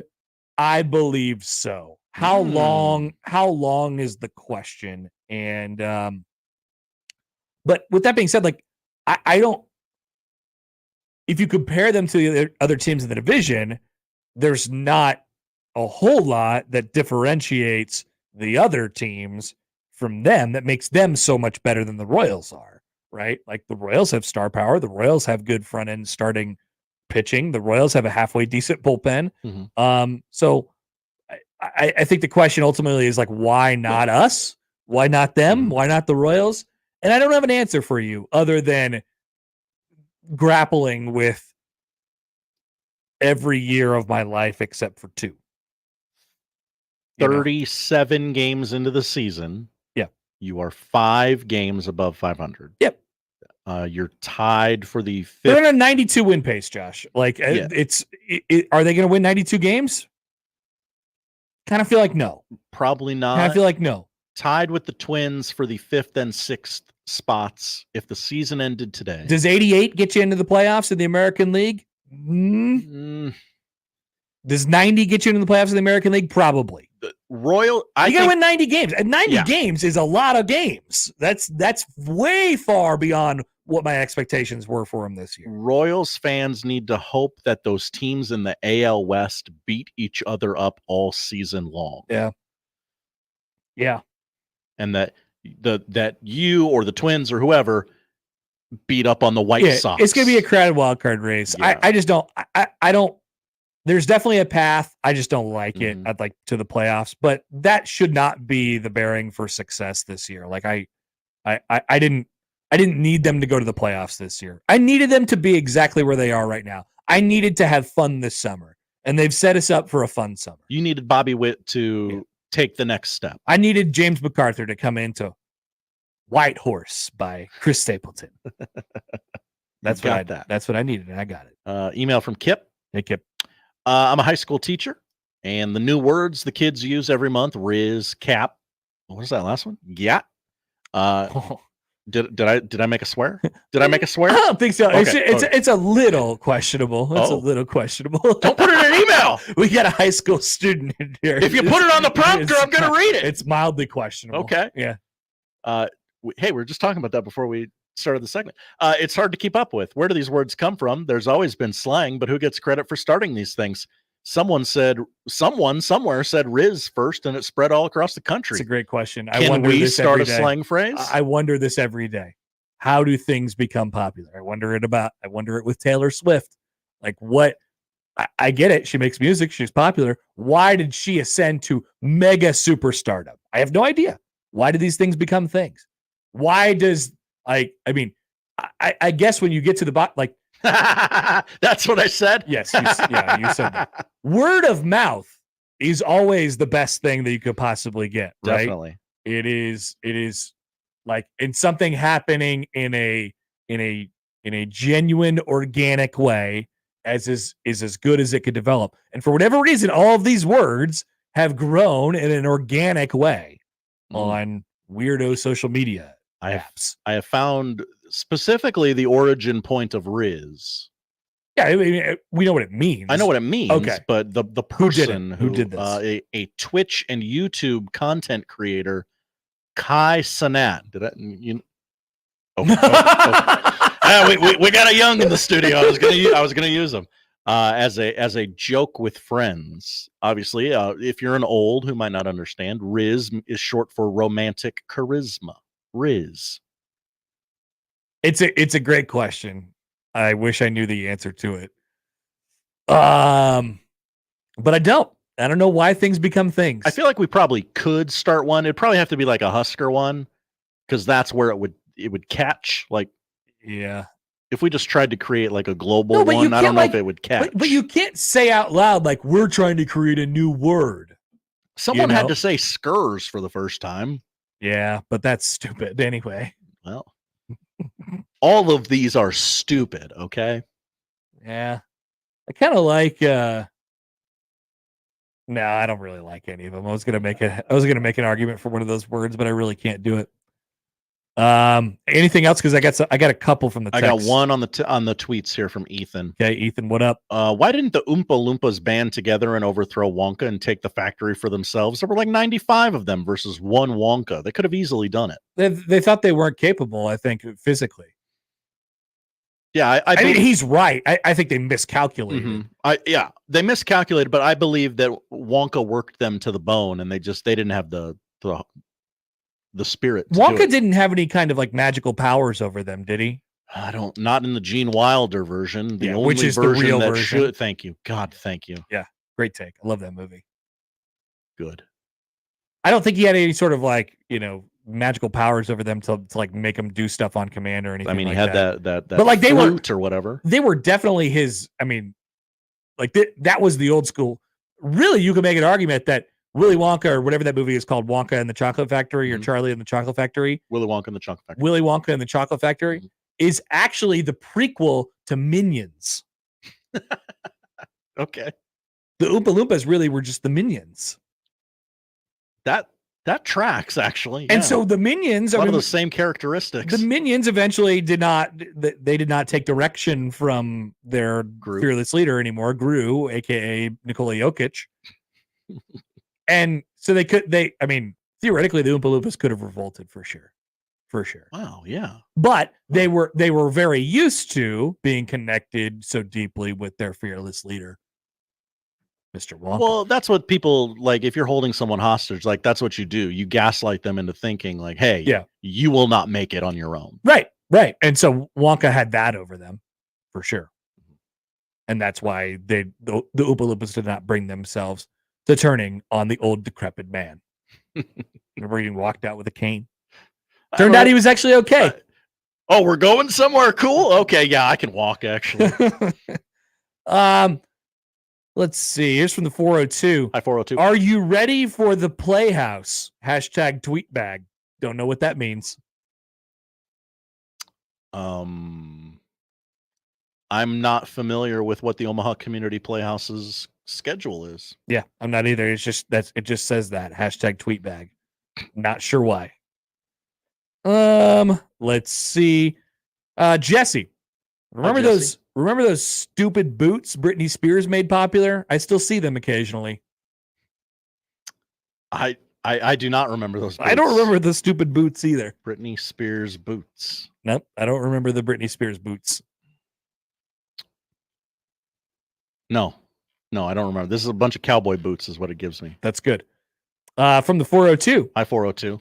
For the love of God, can we please stop calling hot dogs glizzies?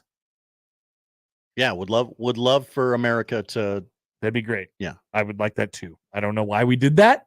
That's another great origin story, I'm sure, but I do not support that. I did not support that endeavor. Potential poll question here from the text line: was Willy Wonka a cult leader? I mean, he kind of was. Also, I was thinking like literal slave master. Also another thought on Wonka here and his relation to the Oompa Loompas from Sky on Twitter. Hi, Sky. Isn't the story that he rescued the Oompa Loompas from some sort of horrible situation and therefore they felt a sense of loyalty to him? No, I haven't seen the Timothée Chalamet version. Do they tell the origin story of the Oompa Loompas? I believe that's part of it. How has there not been a straight up Oompa Loompa movie yet? Right. That's the thing we all want to see. Now, I believe in the Johnny Depp version, he did save them from something. That rings a bell. Okay. But the movie's so terrible, and Johnny Depp is not someone we should be celebrating, by the way. That's kind of what I was getting at before, though. Like they felt attached to him. They had served him for such a long time. So Wonka made it so it was virtually impossible, and they would feel so much regret if they were to all cape up and then turn against him. A lot of the audience is telling us that, yes, the Oompa Loompas felt loyalty. There you go. So it wasn't magical power, but it was, I mean, they basically, brainwashed him. Sure. Could be just as powerful, Josh. Could be just as powerful. Also, Charlie Bucket's teeth. Disaster. That's one of the first moments of this show that I remember. You making me realize that Charlie Bucket's teeth were a literal hellscape. Disaster. Bad stuff going on in there. For sure. I want to look at these teeth again. That's the tweet bag. Thanks for playing, everybody. We appreciate it greatly. We will come back. More to come on the Connor Happer Show on 1620 The Zone. Previously on Unsportsmanlike Conduct. She has left a mark on the college game that no one else can ever claim. A big part of her story isn't that she went to Iowa and she didn't go to South Carolina. She didn't go to UConn. That was great for the sport. The only time I'm watching is if one of the local teams is playing. She made you want to watch, but you also could sit there and appreciate the greatness and how she changed the way the game looked on the floor. Unsportsmanlike Conduct with John Bishop and Josh Peterson. Weekdays 2 to 6 on 1620 The Zone. Your Omaha area forecast from the Godfather's Pizza Weather Center and KETV News Watch 7 on 1620 The Zone. Just partly cloudy skies for most of us on your Wednesday afternoon as temperatures warm up into the 70s. There's a chance of a pop-up thunderstorm during the afternoon and early evening hours, mostly on the Iowa side. But again, just a small chance. But this evening, we'll see temperatures drop into the 60s. I'm meteorologist Luke Vickery, KETV Newswatch 7.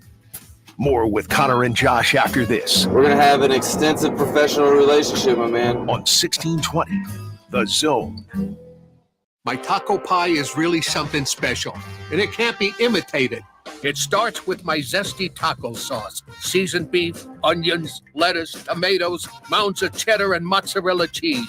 This pie is the real deal. For a limited time, build your own feast with a specialty pizza, like my taco pie, a one-topping pizza, and cinnamon monkey bread. Do yourself a favor and order. Today, Godfather's Pizza. Do it. There's no better thing than to help others in their time of need. John Bishop here to invite you to be an organ and tissue donor at goodguysavelives.com. Anyone can register, regardless of age or medical condition. Donor hearts and lungs save lives. Donor tissue makes recovery from surgery easier. Next time you renew your license, check that organ and tissue donor box or visit goodguysavelives.com. Learn more about organ donation today and see how you can save 8 lives at goodguysavelives.com. Spring has arrived, and Lenahaw has everything you need to revitalize your landscape. The best shrubs, perennials, and freshly dug trees, all grown right here in Nebraska. Lenahaw Nurseries, your homegrown headquarters since 1974. Think spring. Think Lanahaw's Garden Center. We offer the area's most complete selection of landscape supplies and high-quality plant material for your projects. We're your one-stop shop and homegrown headquarters. Rooted in quality, unmatched value. Lanahaw Nurseries, 192nd and Center. I'm Taylor Bisciotti with NFL Network Now on the Westwood One Radio Network. Bengals quarterback Joe Burrow back on the field throwing at the team's offseason workouts following wrist surgery this past November. He says he feels great and is fully cleared for everything other than contact right now, but doesn't want to rush things. Burrow adds he's happy where he's at and is going to continue to get better.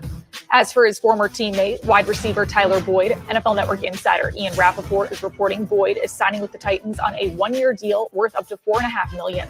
Boyd reunites with head coach Brian Callahan, who served as Cincy's offensive coordinator for the past 5 seasons. And NFL Network insider Mike Garafolo reporting former Maryland quarterback Taulia Tagovailoa has accepted an invitation to the Cardinals rookie camp that starts on Friday. Taulia, the younger brother of Tua Tagovailoa, had previously participated in the Seahawks rookie camp. This has been NFL Network Now on the Westwood One Radio Network. Wesley Financial Group is not a law firm. This story is called The Ugly Truth About Timeshare. If you think you've done your family a favor by buying a timeshare, you need my help. Hello, I'm Chuck McDowell, founder of Wesley Financial Group. 10 years ago, I started helping folks cancel their timeshare. In the process, started what's now called the timeshare cancellation industry. The ugly truth is when you buy a timeshare, you can't tell me how much it's going to cost or when it's going to end. I recently helped a couple that had their maintenance fees go from $800 to $3,200 a year. They also received a $4,000 assessment for a hurricane that was over 1,000 miles away. Sound crazy? The crazy thing is, this never ends. Call my office now. If we take you as a client, I guarantee we'll cancel your timeshare or you'll pay nothing. Call for your free information kit. Call 800-462-3333. That's 800-462-3333. 800-462-3333. Let's go on a fishing trip you will be talking about for years. The best walleye fishing trip ever. Join me, Crash Davis. We're going to travel to the walleye capital of the world, September 15th through the 19th aboard a deluxe motor coach. Travel with me to Ballard's Resort on Lake of the Woods. Pricing includes round-trip motor coach transportation, 4 nights lodging, 3 days of fully guided walleye fishing, and all of our meals. Go fishing with me, Crash. Your best trip ever. Sign up at ballardsresort.com. ballardsresort.com and set the hook. Roofing, siding, and gutters. Make the right call with the rooferees at John Higgins Weather Guard. Hey, let's quickly check in with Admiral Ted Carter. Remember, he took a job at Ohio State and then Trev left too. And everyone thought, what the hell is going on over here? Is this a problem? Or are those people just weirdos? Just finally got the new president put into place. Might even still be president-elect. Yeah, no, I think they... Mr. Gold? I can't remember. But it doesn't... Well, it does matter, but I don't know. Ted Carter's now the president at Ohio State. He's in charge of the things that go on. He's also on the advisory committee to nominate commencement speakers. And if you guys noticed this weekend, there was an odd commencement speech at Ohio State's commencement ceremony. I did not. And well, there was a lot of video of it. It's odd. I thought these were all canceled across the country. Chris Pan gave Ohio State's commencement address. I'm sorry, Pam or Pan? Pan. Sorry, saying Pan. P-A-N.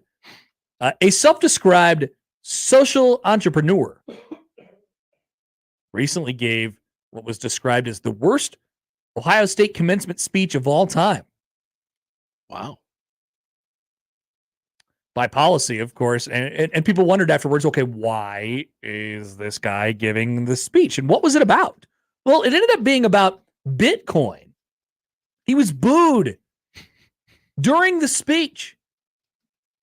A happy day in the life of college students. He was booed by the crowd, the parents of the graduates, and of course the graduates themselves.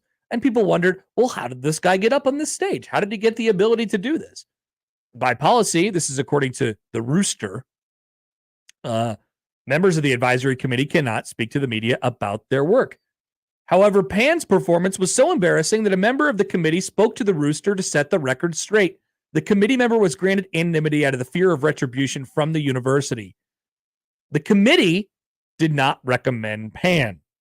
His name was nowhere to be seen in the list of 79 names originally considered by the committee after the recommendation period to give this speech. That list included names like former Ohio State football coach Jim Tressel, Vice President Kamala Harris, ice cream tyrant Jenny Britton Bauer. I'm sorry, tyrant? I don't know what that means at all.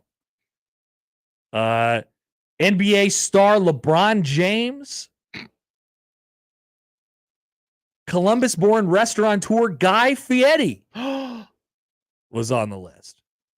The committee member. Okay, now this is confusing to me because I'm betting that Kamala Harris and LeBron James don't see eye to eye with Ted Carter on a lot of things. Interesting. Guy Fieri does. The committee members stressed the work that went into whittling the list down.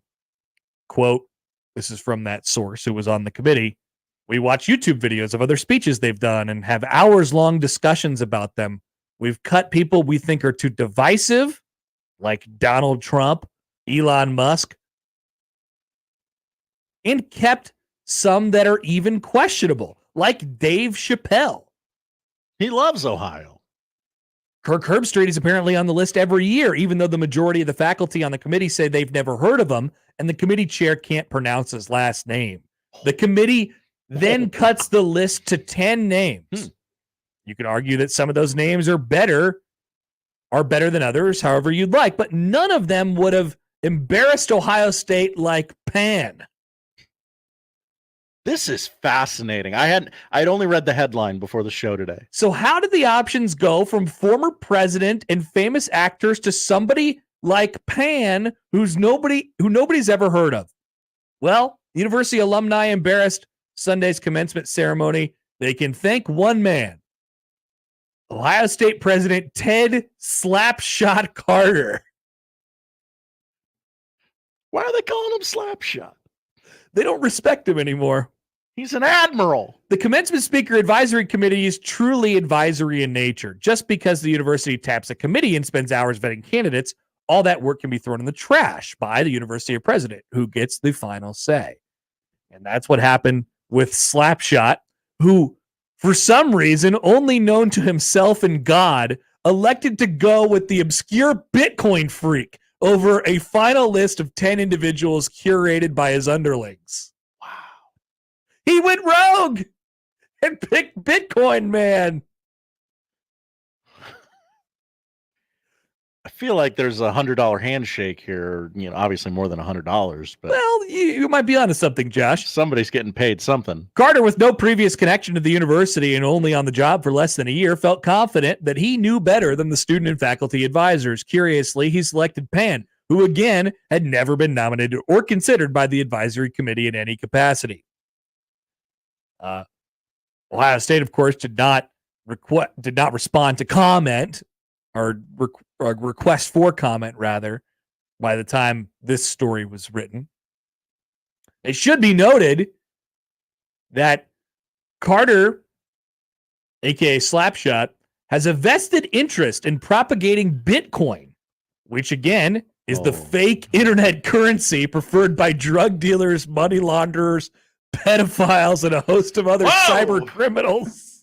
No, Drake loved Bitcoin. Using the university's bully pulpit to deliver the message that is nasty work, even if the crowd was filled with people sensible enough to boo the idea of investing their retirement fund back into unbacked securities. That's right. In the speech that Pan gave, it was basically like, here's why you need to invest in Bitcoin. Here's why it's better now. Okay. The message, with the university's seal emblazoned in the background, traveled well within the Bitcoin community. This single tweet, which calls Pan a bleeping legend while doubling the crowd size without even mentioning it, booed his ass, is nearly 500,000 views on Twitter alone. It is we crowd know size season. About the Bitcoin Twitter. We know about the Bitcoin Twitter. .eth, whatever the hell all that stuff was. You remember all that junk? Huh. Ted Carter has not answered any of the questions about why he selected this man. The story concludes here. Carter won't say anything about his selection of Pan because local media outlets won't push the issue. We'll see what the records request provides us, but until then, we can almost admire Carter's arrogance while laughing at the fact that it blew up in his face in such a comedic way, even if it cost us the dignity of our beloved agricultural school. That's right, folks. Ted Carter is unilaterally making decisions about who speaks at commencement ceremonies instead of confirming what the committee that he had laid out was tasked to do for months and months and months, and hiring his own Bitcoin psycho to do the speech. And he was then promptly booed off the stage while the speech was happening. Ted, Admiral, Slapshot, what are we doing here, buddy? What's going on? Why? He's 65. Did you think nobody would catch on to this? Now, I'm sure there was an element of, well, how much different are any of these speakers? Surely we won't end up on the news tonight. because he gave a really bad speech. Weirdly, I have actually seen a lot of commencement addresses in the past. Normally good ones. Yeah, good ones. Normally good. This guy was just trying to pimp Bitcoin the whole time, and he was single-handedly appointed by President Admiral Slapshot Carter, a former friend of ours. That's right. That used to be our guy. And then he left and took a bunch of crazy pills. So people are like, hey, maybe he could come back now that Ohio State hates him. And you know what I'd say to that? No thanks. That's going to be a pass for me. Don't get me involved with any weird Bitcoin dudes. I'm out. Thanks for your efforts, Ted. Maybe it wasn't the worst thing in the world that Ted left. Wait a minute. Okay. I believe it was his Top Gun nickname was Slapshot because he loves hockey. Oh yeah, no, we've talked about that before. I didn't know that. Yeah, they just that's a real thing that they call him. Yes, the Slapshot. It was his. I assumed they didn't make up the nickname, but no, I'd never heard of it. But it is obviously mildly less, stately than Admiral. And so they're calling him Slapshot. Huh. Indeed. Learned a lot in this segment. Yep. That's what Ted Carter's up to. Can't wait to see what happens next. He's going to have to say something. We'll see what happens to the records request. If they find anything there. I mean, generally there's a fee. Answer some questions. Yeah. That's all. All right, we'll come back. Still plenty more to come on the Connor Happer Show on 1620 The Zone. But a reminder, of course, before we do that, to join the VIP club. We got a VIP club, guys. The velvet ropes are on their way. For now, it's an email. 1620 the email. You'll be the first to know about all the exciting things that are happening, what's going on in our Slacks. Maybe we'll send our Slacks out. What a great idea. Send our Slacks in the email. 1620 the email. Sign up right now. 1620thezone.com. Big names, big games. We've got them all. 1620 The Zone. Equitable Bank. We take banking personally. EquitableOnline.com. When it comes to concrete repair, Everlevel has some serious game. Coach Greg McDermott here to coach you on why you should choose Everlevel Concrete Repair. They've got the fundamentals to fix your cracked and uneven concrete, and their products will give you the best defense against future damage. It's a fraction of the price compared to replacement, and their solutions come with a long-term transferable warranty. Working with Everlevel is a slam dunk. Call Everlevel Concrete Repair today for your free inspection. Right now and for a very limited time, get a free $500 quarter-carat oval natural diamond pendant valued at $500 for free with a purchase of $500 or more at Greenberg's Jewelers. Or receive a set of half-carat total weight diamond studs valued at $1,000 absolutely free when you buy $1,000 or more in gorgeous Greenberg's jewelry. It's a real buy one, get one free opportunity during Greenberg's Jewelers Celebrating Love's spring event. Get mom that special Mother's Day gift. Or maybe you have an anniversary, special birthday, or a graduation coming up.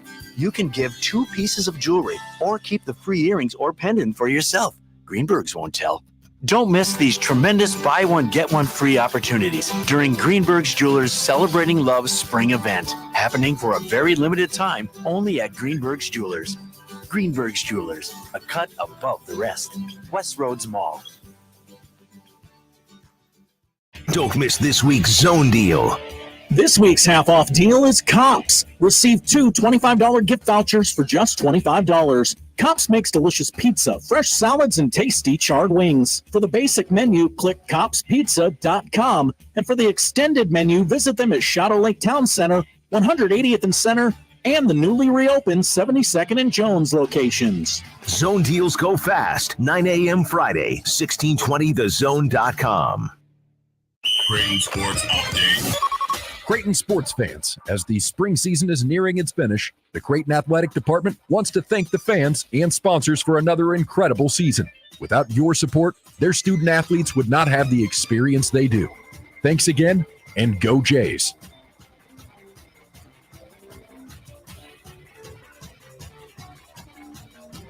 $16.20 The Zone proudly supports Creighton Athletics.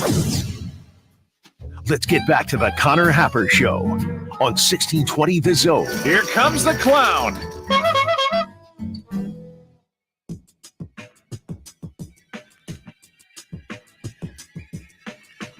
All right, so we may hit some college basketball with Robin Washut of Husker Online, who would join us momentarily. By the way, on the speech, Jeff writes in on the text line. Hi, Jeff. Made the mistake of watching the speech. It's even worse than I imagined. Really? The guy later said he took drugs to write the speech. But do you take him to write the speech or do you take him to give the speech? Or both? It's possibly both. Like the story said, preferred method of monetary method of drug addicts. All right. So speaking of college basketball, man, I found this really interesting yesterday, and we could probably spend more time on it, but I wanted to make people kind of aware of it. If you haven't heard, have you seen this? Have you heard about this? There is, starting next year, this coming basketball season, something that they are dubbing the Players Era Festival.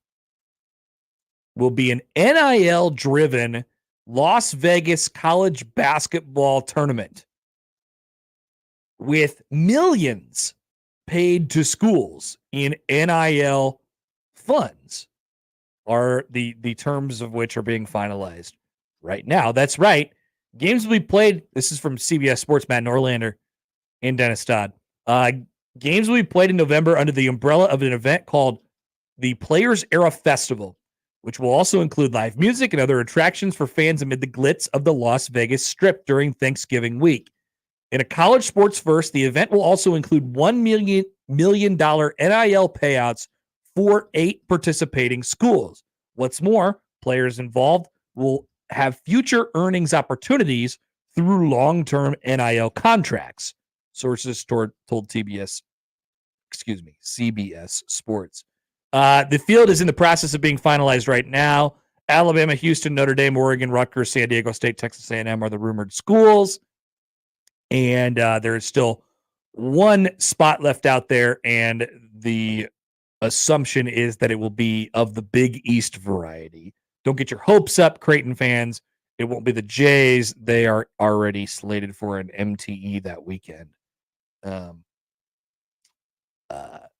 Elsewhere. I always forget the name of it, though.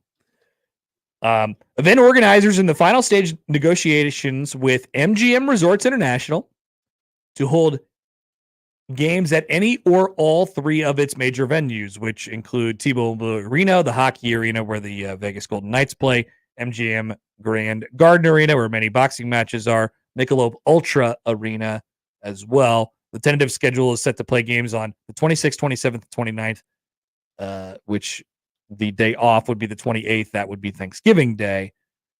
And there's still formats left to be decided, but whatever. The tournament, the basketball doesn't really matter. The noteworthy piece of this is how big of a deal it is for NIL, and especially basketball, which lags behind football in the NIL size of your war chest category. $1 million is a lot of money to allocate toward your 12, 14, whatever basketball players you have on your team. It's a huge deal, on top of the money that you're already getting allocated to your NIL collective on a regular basis. If you split it up evenly amongst 12 players, that's $83,333.33 per person. It's a pretty good deal. And so I'd imagine if this continues, there will be quite the competition to get in this. I can imagine coaches already stumping for the ability. I mean, this is like, we'll use Creighton as an example. That is game-changing money. $1 million for your NIL operation is game-changing money. That's a huge deal. I can imagine coaches lobbying to get into this field, and what an advantage it would be for those schools who do get in from a recruiting perspective to say, we're going to be in the field of this the mega NIL tournament, as I referred to it earlier. when you come in and when you're a freshman, or maybe next year when you're in the transfer portal or whatever it might be. And so just from being in this tournament, you are guaranteed X, because simply you are a player on our roster.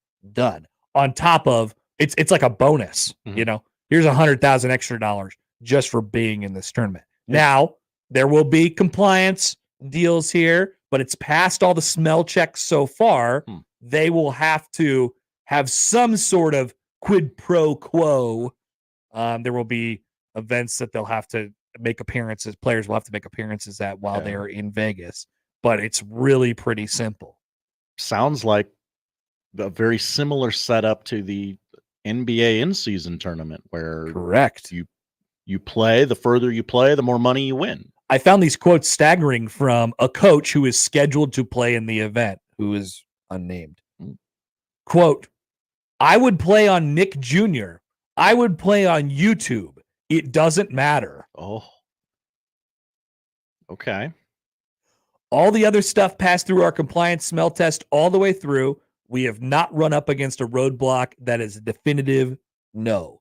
As long as they get it compliant, our administration is full go. You'd be stupid not to do this if you were invited. No doubt about it. There was one more in here that was like, just get me in the thing, basically. Damn it, just get me in the thing. These are some bold takes. Who are the boldest coaches playing in this tournament? Well, here's the list of schools again. Alabama, Houston, Notre Dame, Oregon, Rutgers, San Diego State, Texas A&M. It could be a lot of those coaches. How about Buzz Williams? Makes sense. Yeah, I kind of buy that actually from Buzz. We will be very good about making this fully compliant, they say. So you will not be playing on Nick Jr. if this tournament is 100% compliant. It's interesting, though, from the perspective of, like, this is essentially Vegas casino conglomerates buying this space, and certainly TV networks will come because it's a big event. It's interesting that casinos have woke up. They're woke, if you will, Josh. Whoa. They've gotten into the NIL game.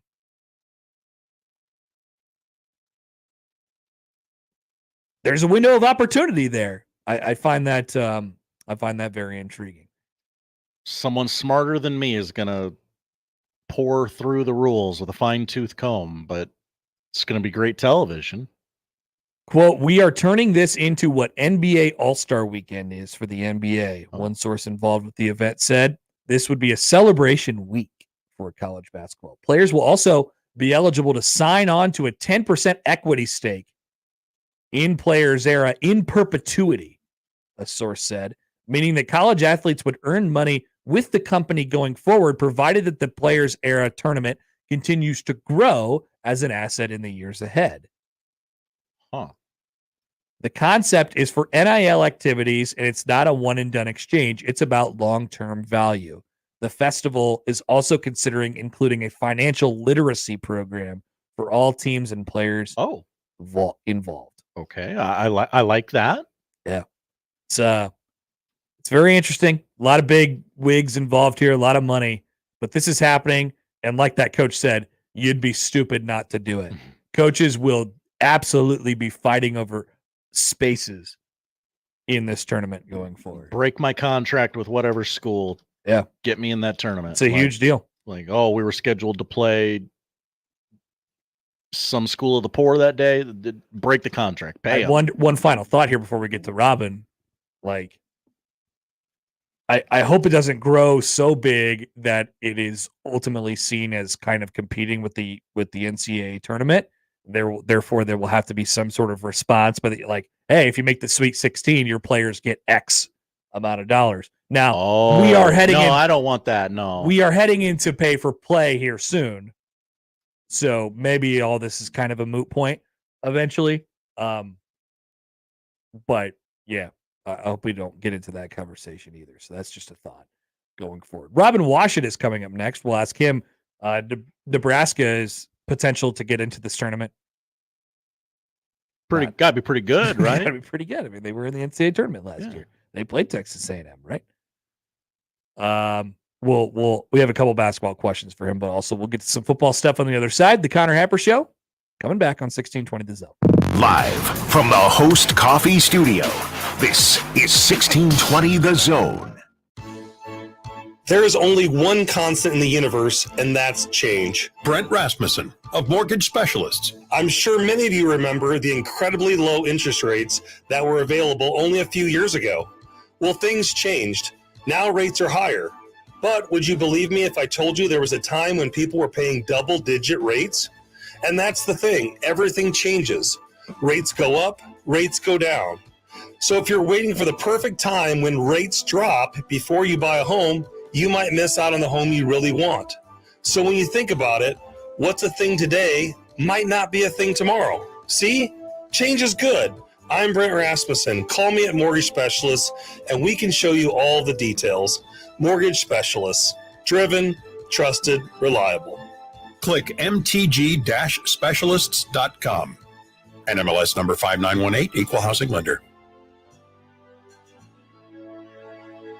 If you've got heart, come on out to Werner Park. We're gonna make some memories for the Chasers family. Don't miss great savings with the Storm Chasers on Thrifty Thursdays, presented by Pinnacle Bank. Every Thursday, get discounted tickets and select concessions at the ballpark, plus discounted domestic beer cans and small Pepsi products. Find more daily specials at OmahaStormChasers.com. Omaha Storm Chasers family. Everyone get on your feet, stir up the storm, we're family. Hear that? It's the gentle sound of a waterfall on your hike. And if you were here, you'd take a deep breath of fresh air if you weren't so winded. But you're not here, because your self-care happens out on the road, riding your motorcycle protected by Progressive. And the bugs you wipe from your headlights are all the nature you need. So if you ride, see if you could save with Progressive, America's #1 motorcycle insurer. Get an online quote in as little as 3 minutes, all from the great indoors. Progressive Casualty Insurance Company and affiliates, not available in all states. Email us on the Equitable Bank inbox with whatever is on your mind. Zone Inbox is brought to you by Equitable Bank. We take banking personally. You can get me, Gary, at 1620thezone.com. We want to hear from you on the Equitable Bank Zone Inbox. Prescriptions require an online consultation with a healthcare provider who will determine if appropriate. Restrictions apply. See website for details and important safety information. Subscription required. Price varies based on product and subscription plan. Hey guys, did you know there's a generic form of Viagra that works just the same but is 95% cheaper? And you can get it online at hims.com/radio. Through HIMS, you'll get a free medical consultation to determine the ED medication that's best for you, discreet shipping if prescribed, a 100% online process, and a range of treatment options, including trusted generic alternatives to the name brands, at up to 95% off. ED is personal, and at HIMS, so is treating it. Just go to hims.com/radio and get connected to a licensed medical provider online for free, with zero copay, no expensive appointments, and no awkward face-to-face conversations. To start your free online visit, you need to go to this exclusive address, hims.com/radio. That's hims.com/radio for your free online visit. HIMS.com/RADIO. The Zone Hotline is powered by 42 Degrees, The Source, by your mom's house. Tickets for less. Best seats, best prices, no service fees. Shop ticketsforless.com. KOZN Bellevue, Omaha, Council Bluffs. This is 1620 The Zone. The biggest basketball coaching convention of. You work on your stroke. Are you looking? What? You don't want to embarrass? Yeah, I'm talking. What is going on? Robin, are you okay? Robin Washut. Are your kids near you, or what just happened? Husker Online. It took a lot of preparation to make this thing a flawless interview, and clearly I still can't avoid it. Robin Washut. Husker Online. Maybe it was aliens. Maybe it was a phenomenon that we can't explain. The Connor Happer Show on 1620 The Zone. Joined now on the 42 Degrees The Source hotline by Robin Washut of HuskerOnline.com. Robin, good afternoon. How are you? Doing well. How are you? Good. I thought this would be a better time. It just feels like you're very busy at 11 o'clock most days. You can just say that about probably any point in my life. It's just one big tornado of chaos at all times. So this works a little better, but it's all good. Well, okay. So we have like some quiet time right now, some dad time. Yeah. I have a storm right now. We're good. Okay. That's good. We'll hopefully get off the phone before the back end of that storm hits. You never know what's going to happen. Hey, we were just talking about this. I don't know if you saw the story from yesterday about the player era, the player-driven NIL tournament that they're putting together for this upcoming basketball season in Vegas. Obviously, I mean, far-fetched to think that Nebraska or really, anybody else besides huge brands in college basketball would be involved in this going forward. But do you have a thought on that and just and putting that together and kind of the idea of that type of MTE, I guess, if you will, going forward? I mean, I think that's going to be the start of things to come, and probably not just basketball, but there's probably going to be some NIL incentives with bowl games to maybe try to increase participation that way. So I think that's just kind of the new wave where, with these types of events, if you want to get the best teams and the best players, you better compensate the players, just given the amount of control they have right now in everything with college sports. So, I think it's going to be really interesting to see how that's executed and, the pros and cons that come out of it. But, if it goes well, I would anticipate that becoming a staple and probably similar types of events and, across sports beyond basketball, becoming a lot more common. Yeah, no doubt. They're talking about $1 million a team just for being in it. Mm-hmm. How big of a deal would $1 million be for Nebraska basketball's NIL operation right now? Be substantial. It'd be probably about a third of what they're currently working with right now. So, that would certainly help you compete in that NIL era a little more. Yeah, no doubt about it. Hey, before I got some questions about football. But before we go there, and any updates, meaningful updates as far as Nebraska's search to fill their remaining open scholarships at this point? Nothing meaningful. Doesn't mean that it isn't happening. I just don't know about it. And I think that's becoming kind of more and more common, not just with Nebraska, but I think, especially when it comes later in the process, teams like to operate a little bit more covertly, with the money involved and, the kind of hoops you got to jump through to get involved with guys now. I think that the less publicized in some cases, the better. And so maybe that's kind of what's happening with Nebraska right now, where they're, intentionally trying to keep their, efforts under the radar a little bit more, so they don't have any potential snafus. Because a lot of times, if it gets reported that so-and-so school is looking at a player, well, then other schools are going to see that and then jump in late and then could potentially ruin School A's chances. So I think a lot of it is just gamesmanship, to get your business done as quietly as possible to avoid any possible setbacks. But then too, I think that just kind of with the landscape, how it shifted, like I said, these are pretty substantial business transactions when it comes to acquiring new players. And so I think loose lips sometimes can get in the way of getting things done. So I think that's kind of going to become more common, where you have these quiet periods that there's not a lot of news to report. But again, I don't know if that's necessarily reflective of the work that's currently being done behind the scenes. Not to bring it all back to NIL, but I mean, it kind of naturally just works its way back there. We have to talk about the football. Obviously, the football pool of money that is being worked with is a little bit more substantial. Now, also keep in mind, I mean, in basketball, first of all, we've always talked about the idea that you could change your roster over with a guy or two, and that could change your program. It's the same idea here as it pertains to NIL, although there might not be as much total lump sum of money to work with. There's less players on your roster, and you could change that over in a hurry, like in this game right now. And I don't know where, it feels like Nebraska's a little bit, step back from really paying the big bucks or whatever for big time recruits in that regard in the NIL market at this point, which is not a bad thing at all. But it's just interesting how it's all working right now, like you said, behind the scenes.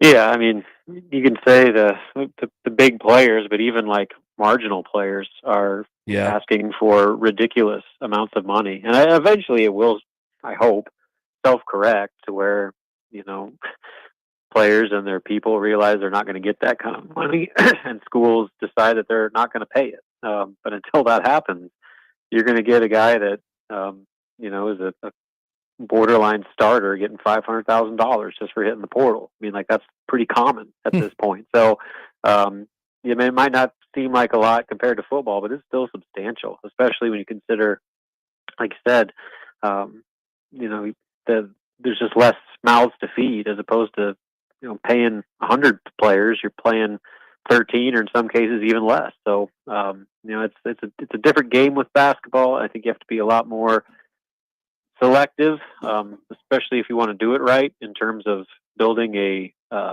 team, which Nebraska's been very concerted with, especially over the last couple off seasons. That's become such a big priority for them that you have to pay, and they're going to be competitive with the guys that they're going after, but they're not going to be in the business of overpaying on players, just to fill roster spots. And some schools are a lot more willing to do that and have a lot more resources to do that. So Nebraska has to be a little bit more selective just because they don't have as much money as some other schools, but also they're being more selective because they're trying to continue this method they've had over the last 2 off seasons of not just getting good players, but the right fits and the right people to keep this culture that they've built going in the right direction.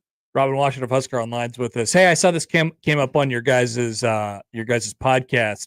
The idea of Nebraska football and weaknesses and where they might be. I'll ask you a 2-layered question, I guess.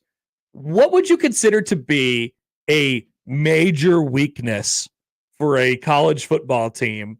And does Nebraska have any that you see right now going into the summer?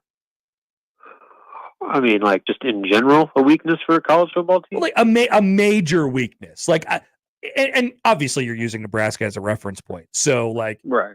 Would you say that Nebraska has any major weaknesses at the moment? I wouldn't say weaknesses. I'd say there's some pretty significant questions that still need to be answered. You think quarterback's going to be better, but more often than not, or more likely than not, you're going to be relying on a true freshman to do that. So there's just inherent unknowns with how that's going to go. With the running back room, they have a lot of guys, but a lot of guys with injury history that just really haven't put it all together over the course of a full season. So while they have numbers, who is going to emerge as the starter or the backup or even the third string guy that they can really lean on once the season gets rolling? And then wide receiver, you're leaning on a lot of new faces that you're hoping translate to what you're doing here at Nebraska as far as transfers go.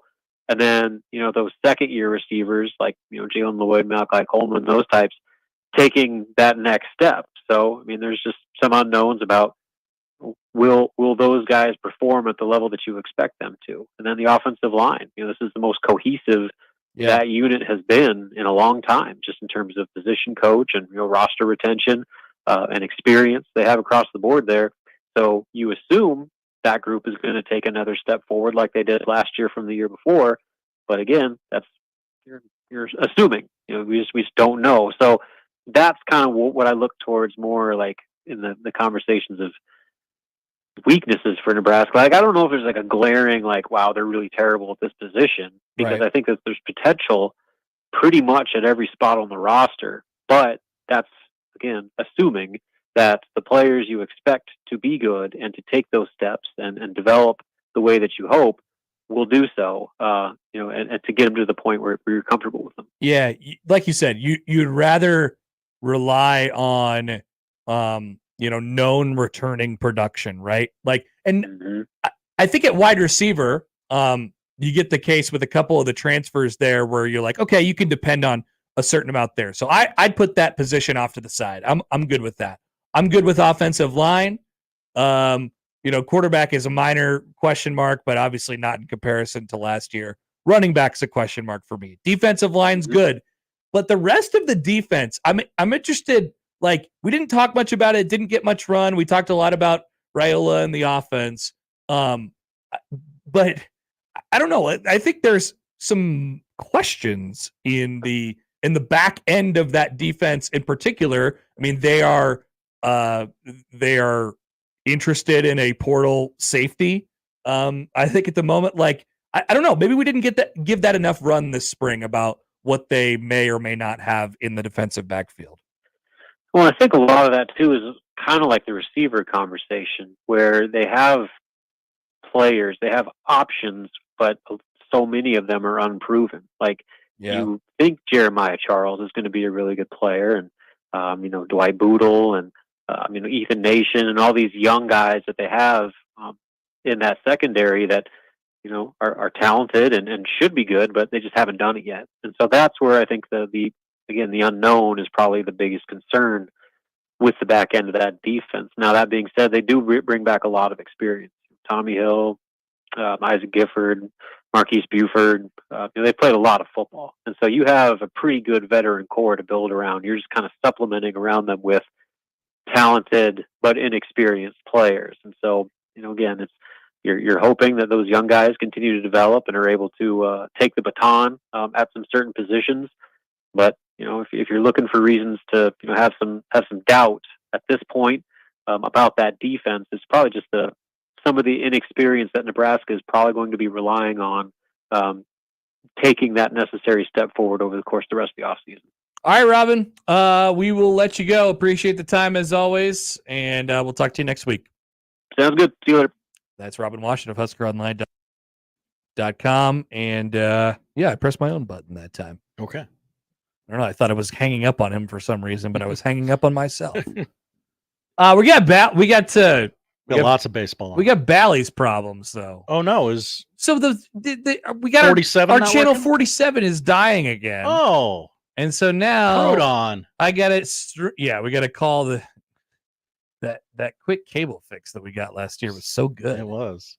We got 6 games on the air. Well, you know what I want to watch. Oh yeah. Oh my gosh, Connor, it's not going well for you. Nope, not yet. Don't worry, we got him.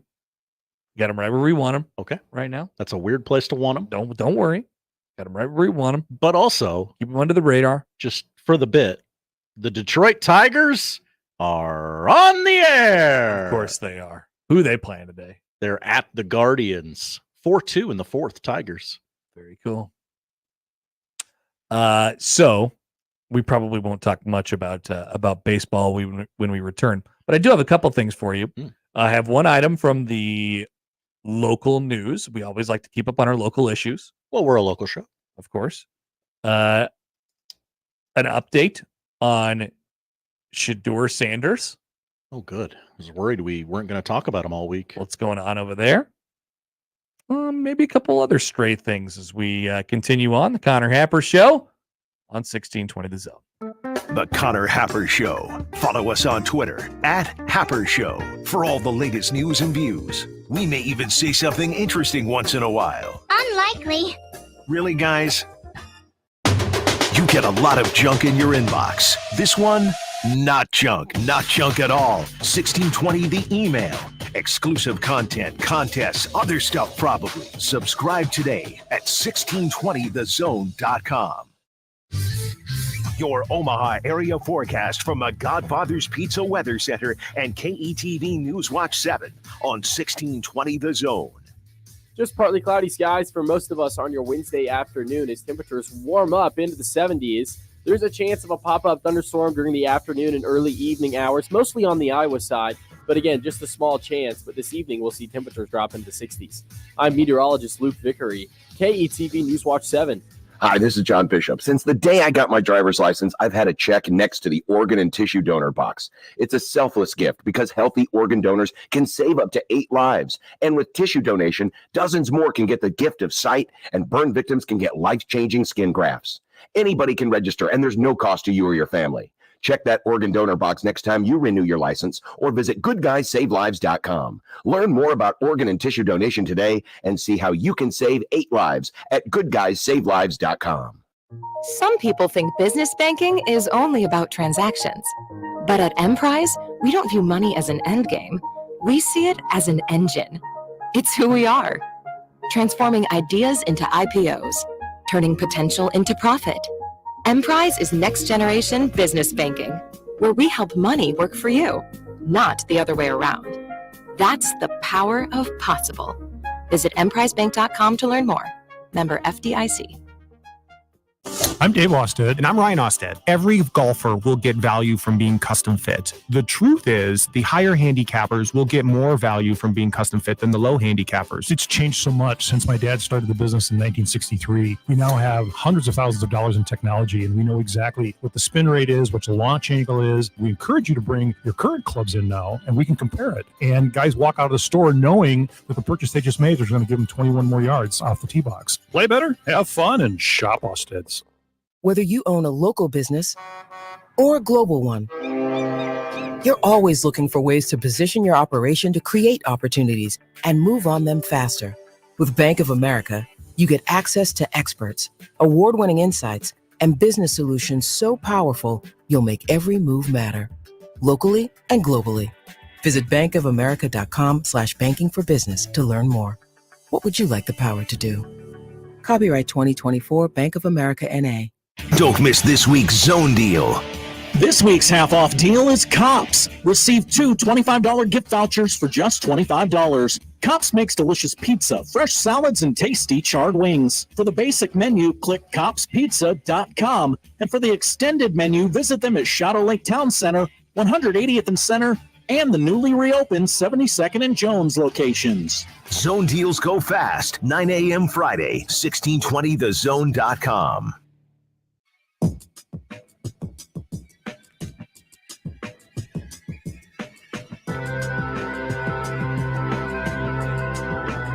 All right, so quickly here, Josh, this is where music and movies come together on the show. I love movies, and you clearly know many things about rap battles. I emptied the tank on music earlier in the show. Jeremy Strong is in talks to star in Bruce Springsteen's manager, John Landau, in a movie entitled Nebraska, which is about Bruce Springsteen, I suppose. Yes, it's about the recording and release of the Nebraska. Right, which has nothing to do with Nebraska, right? It's just called Nebraska. I believe that is correct. Other sports media journalists will have to tell us either way. So this is going to be a culturally significant moment for the state of Nebraska that actually doesn't have anything to do with the state of Nebraska. That's right. So Jeremy Strong, a.k.a. the number one boy, Kendall Roy, will apparently star as the manager of Bruce Springsteen, who will be played by Jeremy Allen White. Who's that, Connor? He's very hot right now. He's very hot. He's got the new season of The Bear coming up next month, season 3. And he's Carmy in that show. Kind of a psychopath. His name is The Bear. No, nobody ever calls him The Bear. The Bear is literally never mentioned in the show. He's Carmy. It's his brother. The show should be called Carmy. Carmy's Place. Carmy's Place. Carmy's Beef. So this will be a culturally significant moment for Nebraska and middle-aged sports writers who are jazzed about Bruce Springsteen. We got this comment on YouTube from Sad Husker Fan. Bruce Springsteen sucks, according to Sad Husker Fan. I can't disagree. Oh, yeah, I don't think he sucks. I don't think he sucks. It's not my vibe. I'm told he puts on an excellent show, regardless of your thoughts on his music. It's not really for me, but it's he does not suck. I will defend him in that regard. I apologize if any sports writers now are boycotting our show because Sad Husker Fan commented that. We got to be really careful how we talk about Bruce Springsteen on this show, because as it has been established, the Connor Happer Show is your favorite sports show's favorite sports show. That's true. Be very, very careful about these things. The scribes and the hosts love us. I don't think we have a huge Springsteen guy in the building. Not in the building. Or on the zone. We ask the Slack. I just logged out of the Slack. Josh, slack them. I thought I was done with it. Slack our people and ask them if they're in on Bruce Springsteen. Launch Slack. Launching 16. That's what Slack's for, right? You're slacking it. Also in music, okay, we've been waiting for this for some time now. Josh was actually outwardly wondering about this a couple weeks ago on this show. Oh, who will be the old guy at the Memorial Park concert this year? And we have our answer. It felt like it was about time to let that cat out of the bag. Mayor Gene Stothert had a big reveal on Tuesday afternoon via satellite. The headliner for the annual Memorial Park display, Memorial Park concert. It is exactly who you thought it would be. Roger Daltrey, the lead singer of The Who. All right, The Who's going to be at Memorial Park? No, The Who's mostly dead. It's just Roger Daltrey, who is definitely alive and kicking. He's doing all right, apparently. Okay. It will be opened by a band called Inhaler, and also a band led by Bono's son. No. Actually, that's the same band. Inhaler is the band which is headlined by Bono's son. So we got Bono's son and Roger Daltrey. That's who we got. Friday, June 28th. Mark your calendars. Get your lawn chairs set up. Get your towels out there. June 28th, because it's Roger Daltrey time. Bono's kid. Mess up traffic for the entire city. Mm-hmm. Get ready to go. I heard free, so I'm coming on down. Something to do. What do you have against Memorial Park display? It's this thing that we do every year that Yes. I'm telling you. It's so Omaha. I'm telling you, we don't have to do it. Oh, no, we do. You're wrong about that, Josh. We could do it a lot of other places. No. We can't do it at the Chai. You can't No. bring your towels to the Chai. They just opened up the park down there. The whatever they think the Gene Leahy Mall is now. Oh, is there like an amphitheater there? There's like there's room. You can't do a concert There's there. room. No. We're talking about many thousands people going and crowding your Dundee streets with their cars, walking down the sidewalk and setting up their chairs hours and hours in advance. I cannot wait. 6 in the morning, the park opens. We got to set our blanket down. Wait, don't touch my blanket. When I come to work on Friday, June 28th, I get here about 9. I will see hundreds of chairs and towels that are already laid down at the park. Maybe even when I go home the previous night. Last year's concert was, of course, headlined by the one and only Melissa Etheridge. Am I the only one? Yeah. Also, by the way, people forget last year featured Herman's Hermits. Yep. You're Remember right. Herman's Hermits? I forgot. No, you remember, right? I don't remember them being there. I trust that you are correct when you say that. I am correct. No, I don't remember this. Something tells me I've been to something good. That's them. I don't understand the appeal of watching a geriatric music We're act doing all the British invasion bands. and fireworks. Ooh, fireworks. Did you see that one? It looked like literally every other firework I've seen in my life. 2022 concert, our first year together. I remember having a big celebration on Sheryl Crow Day. Yes, we did a show on Sheryl Crow Day, and I'm guessing Sheryl Crow cost a little more because we have not gone back to the. I mean, Sheryl Crow's 62, but she's probably the youngest person that's played that show. Well, headlined that show in quite some time. In 2021, should have been the year after COVID. 59. It was Elvis Costello, who I felt like was old in 2004, but he must be very old now. Has he left us? No. Elvis Costello? No, he's 69. Oh, Okay, that's not that old. That's good. I would have guessed older. You're correct. All right, very good. He's looked about 60 for the last 20 years. And Wycliffe Jean? Sean? I always say Wycliffe Jean. Am I wrong? You are wrong. Okay, Wycliffe Jean. I know some of the Wycliffe Jean songs. He'll be gone till November. That's a Wycliffe Jean song? Mm-hmm. Yeah, he was here with Elvis Costello, apparently. I don't remember that. What a weird pairing. It's awesome. Okay, so there you go. What Get is excited. the appeal of this Memorial show Park display? Other than, well, we do it every year. That's it. And I mean, there's free. So there's 2. Concert, 3. I can set the iPod up outside and listen Josh, to that. You go to a concert. Live music rules. You're not going to walk back to your car after the Memorial Park display and go, Roger Daltrey, I don't think has it anymore, guys. No, I'm going to say that, just as I have for every other Memorial Park concert. Also, I haven't been to one in several years now. Because you found literally anything else to do? Well, I was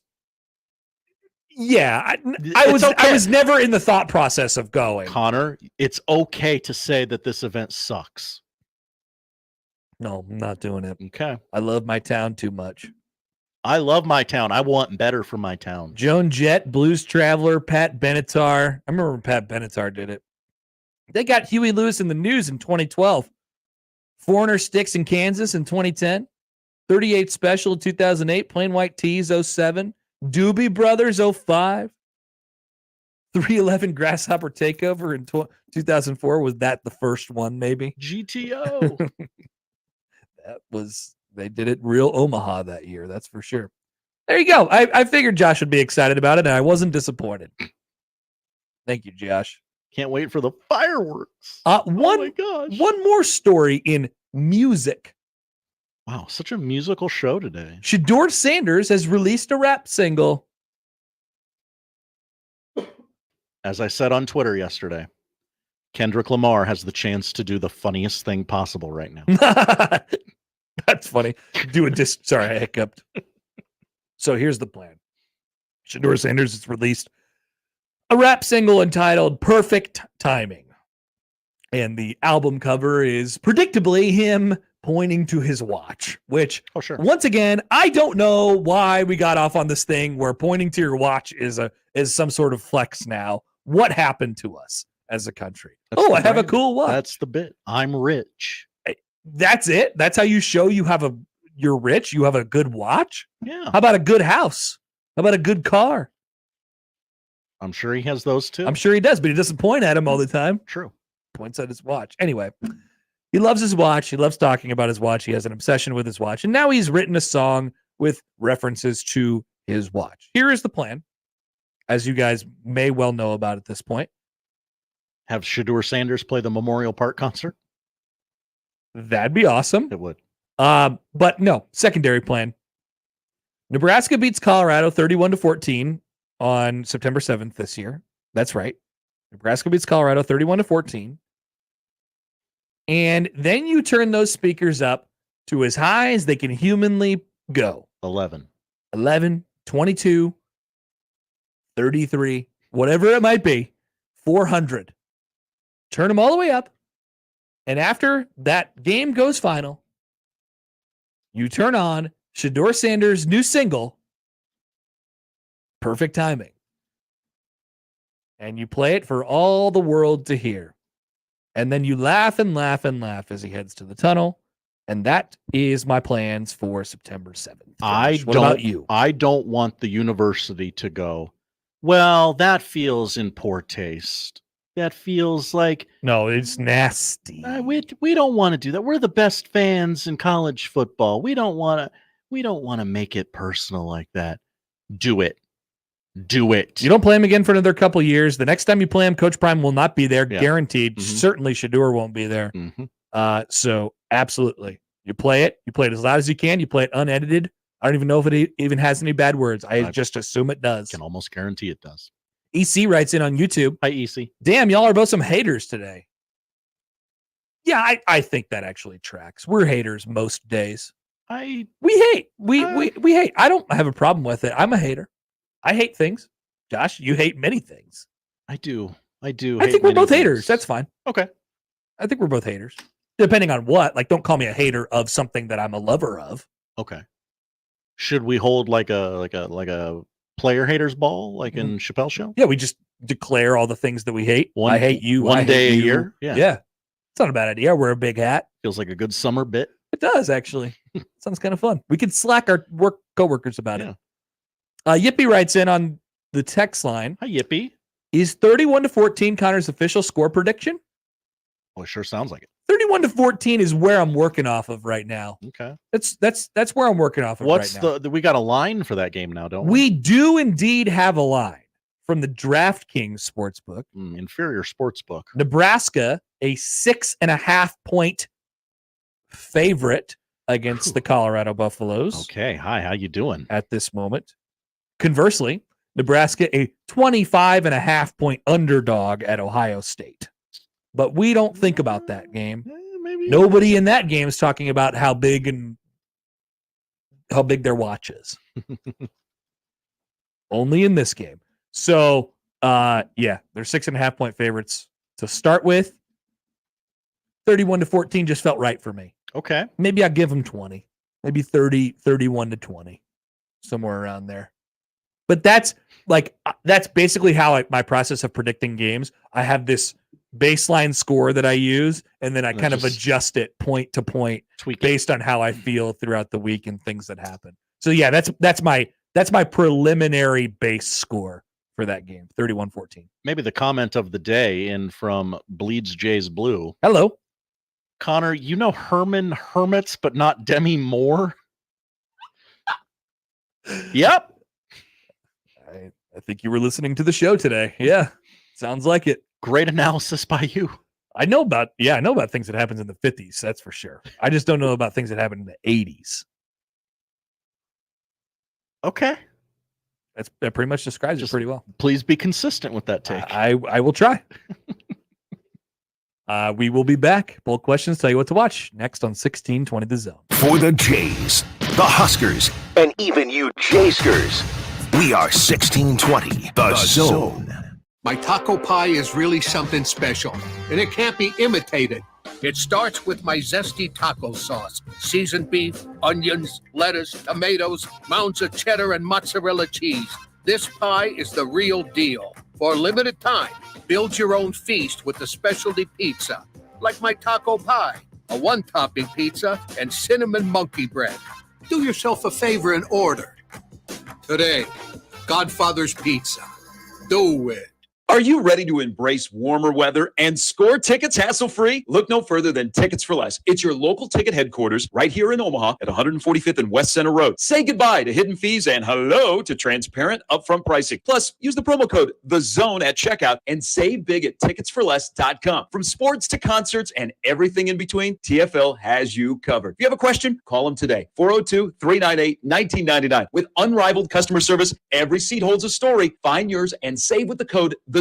Now at ticketsforless.com. Cashback is not available on gas in New Jersey and Wisconsin. Hey, good morning. You're heading to the airport, right? Yep, thanks for checking. I like the car. How long have you been a rideshare driver? About 3 years now. I really enjoy it. Isn't it hard to make money these days with the price of gas being so high? Not for me. I use Upside, the free app that gives you cash back for every gallon of gas you buy. Wait a minute. Are you saying you actually get real money back when you get gas with the Upside app? Yep, I get real cash back every time I get gas. Does that actually add up to anything? I'll make around $200 to $300. Wow, that's serious extra cash. I'm downloading the Upside app now. Download the free Upside app now to earn real cash back every time you buy gas. Use promo code TRUNK for an extra 25 cents a gallon bonus on your first tank. You can cash out anytime right to your bank account, PayPal, or a gift card for Amazon and other brands. Just download the free Upside app and use promo code TRUNK for a 25 cents a gallon bonus on your first tank. That's code TRUNK.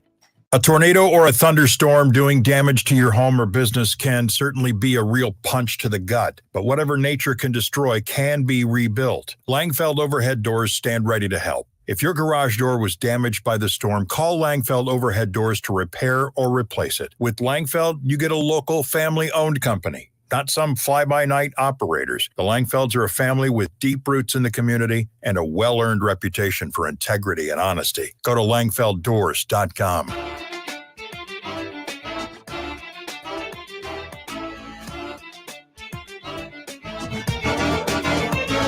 All right, big deal tonight.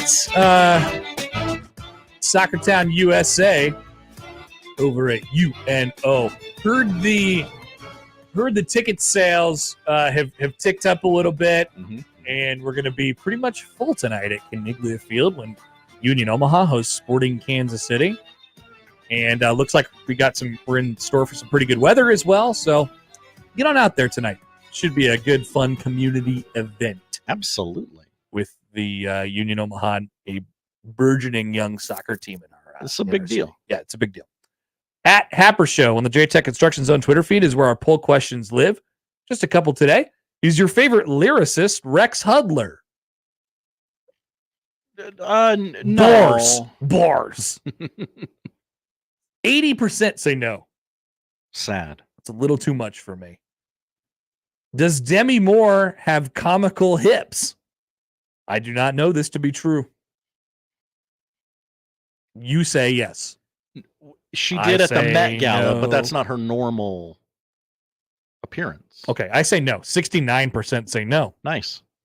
And finally, was Willy Wonka a cult leader? Yeah. It kind of seemed he had the vibe for sure. 82% say yes, Willy Wonka was indeed a cult leader.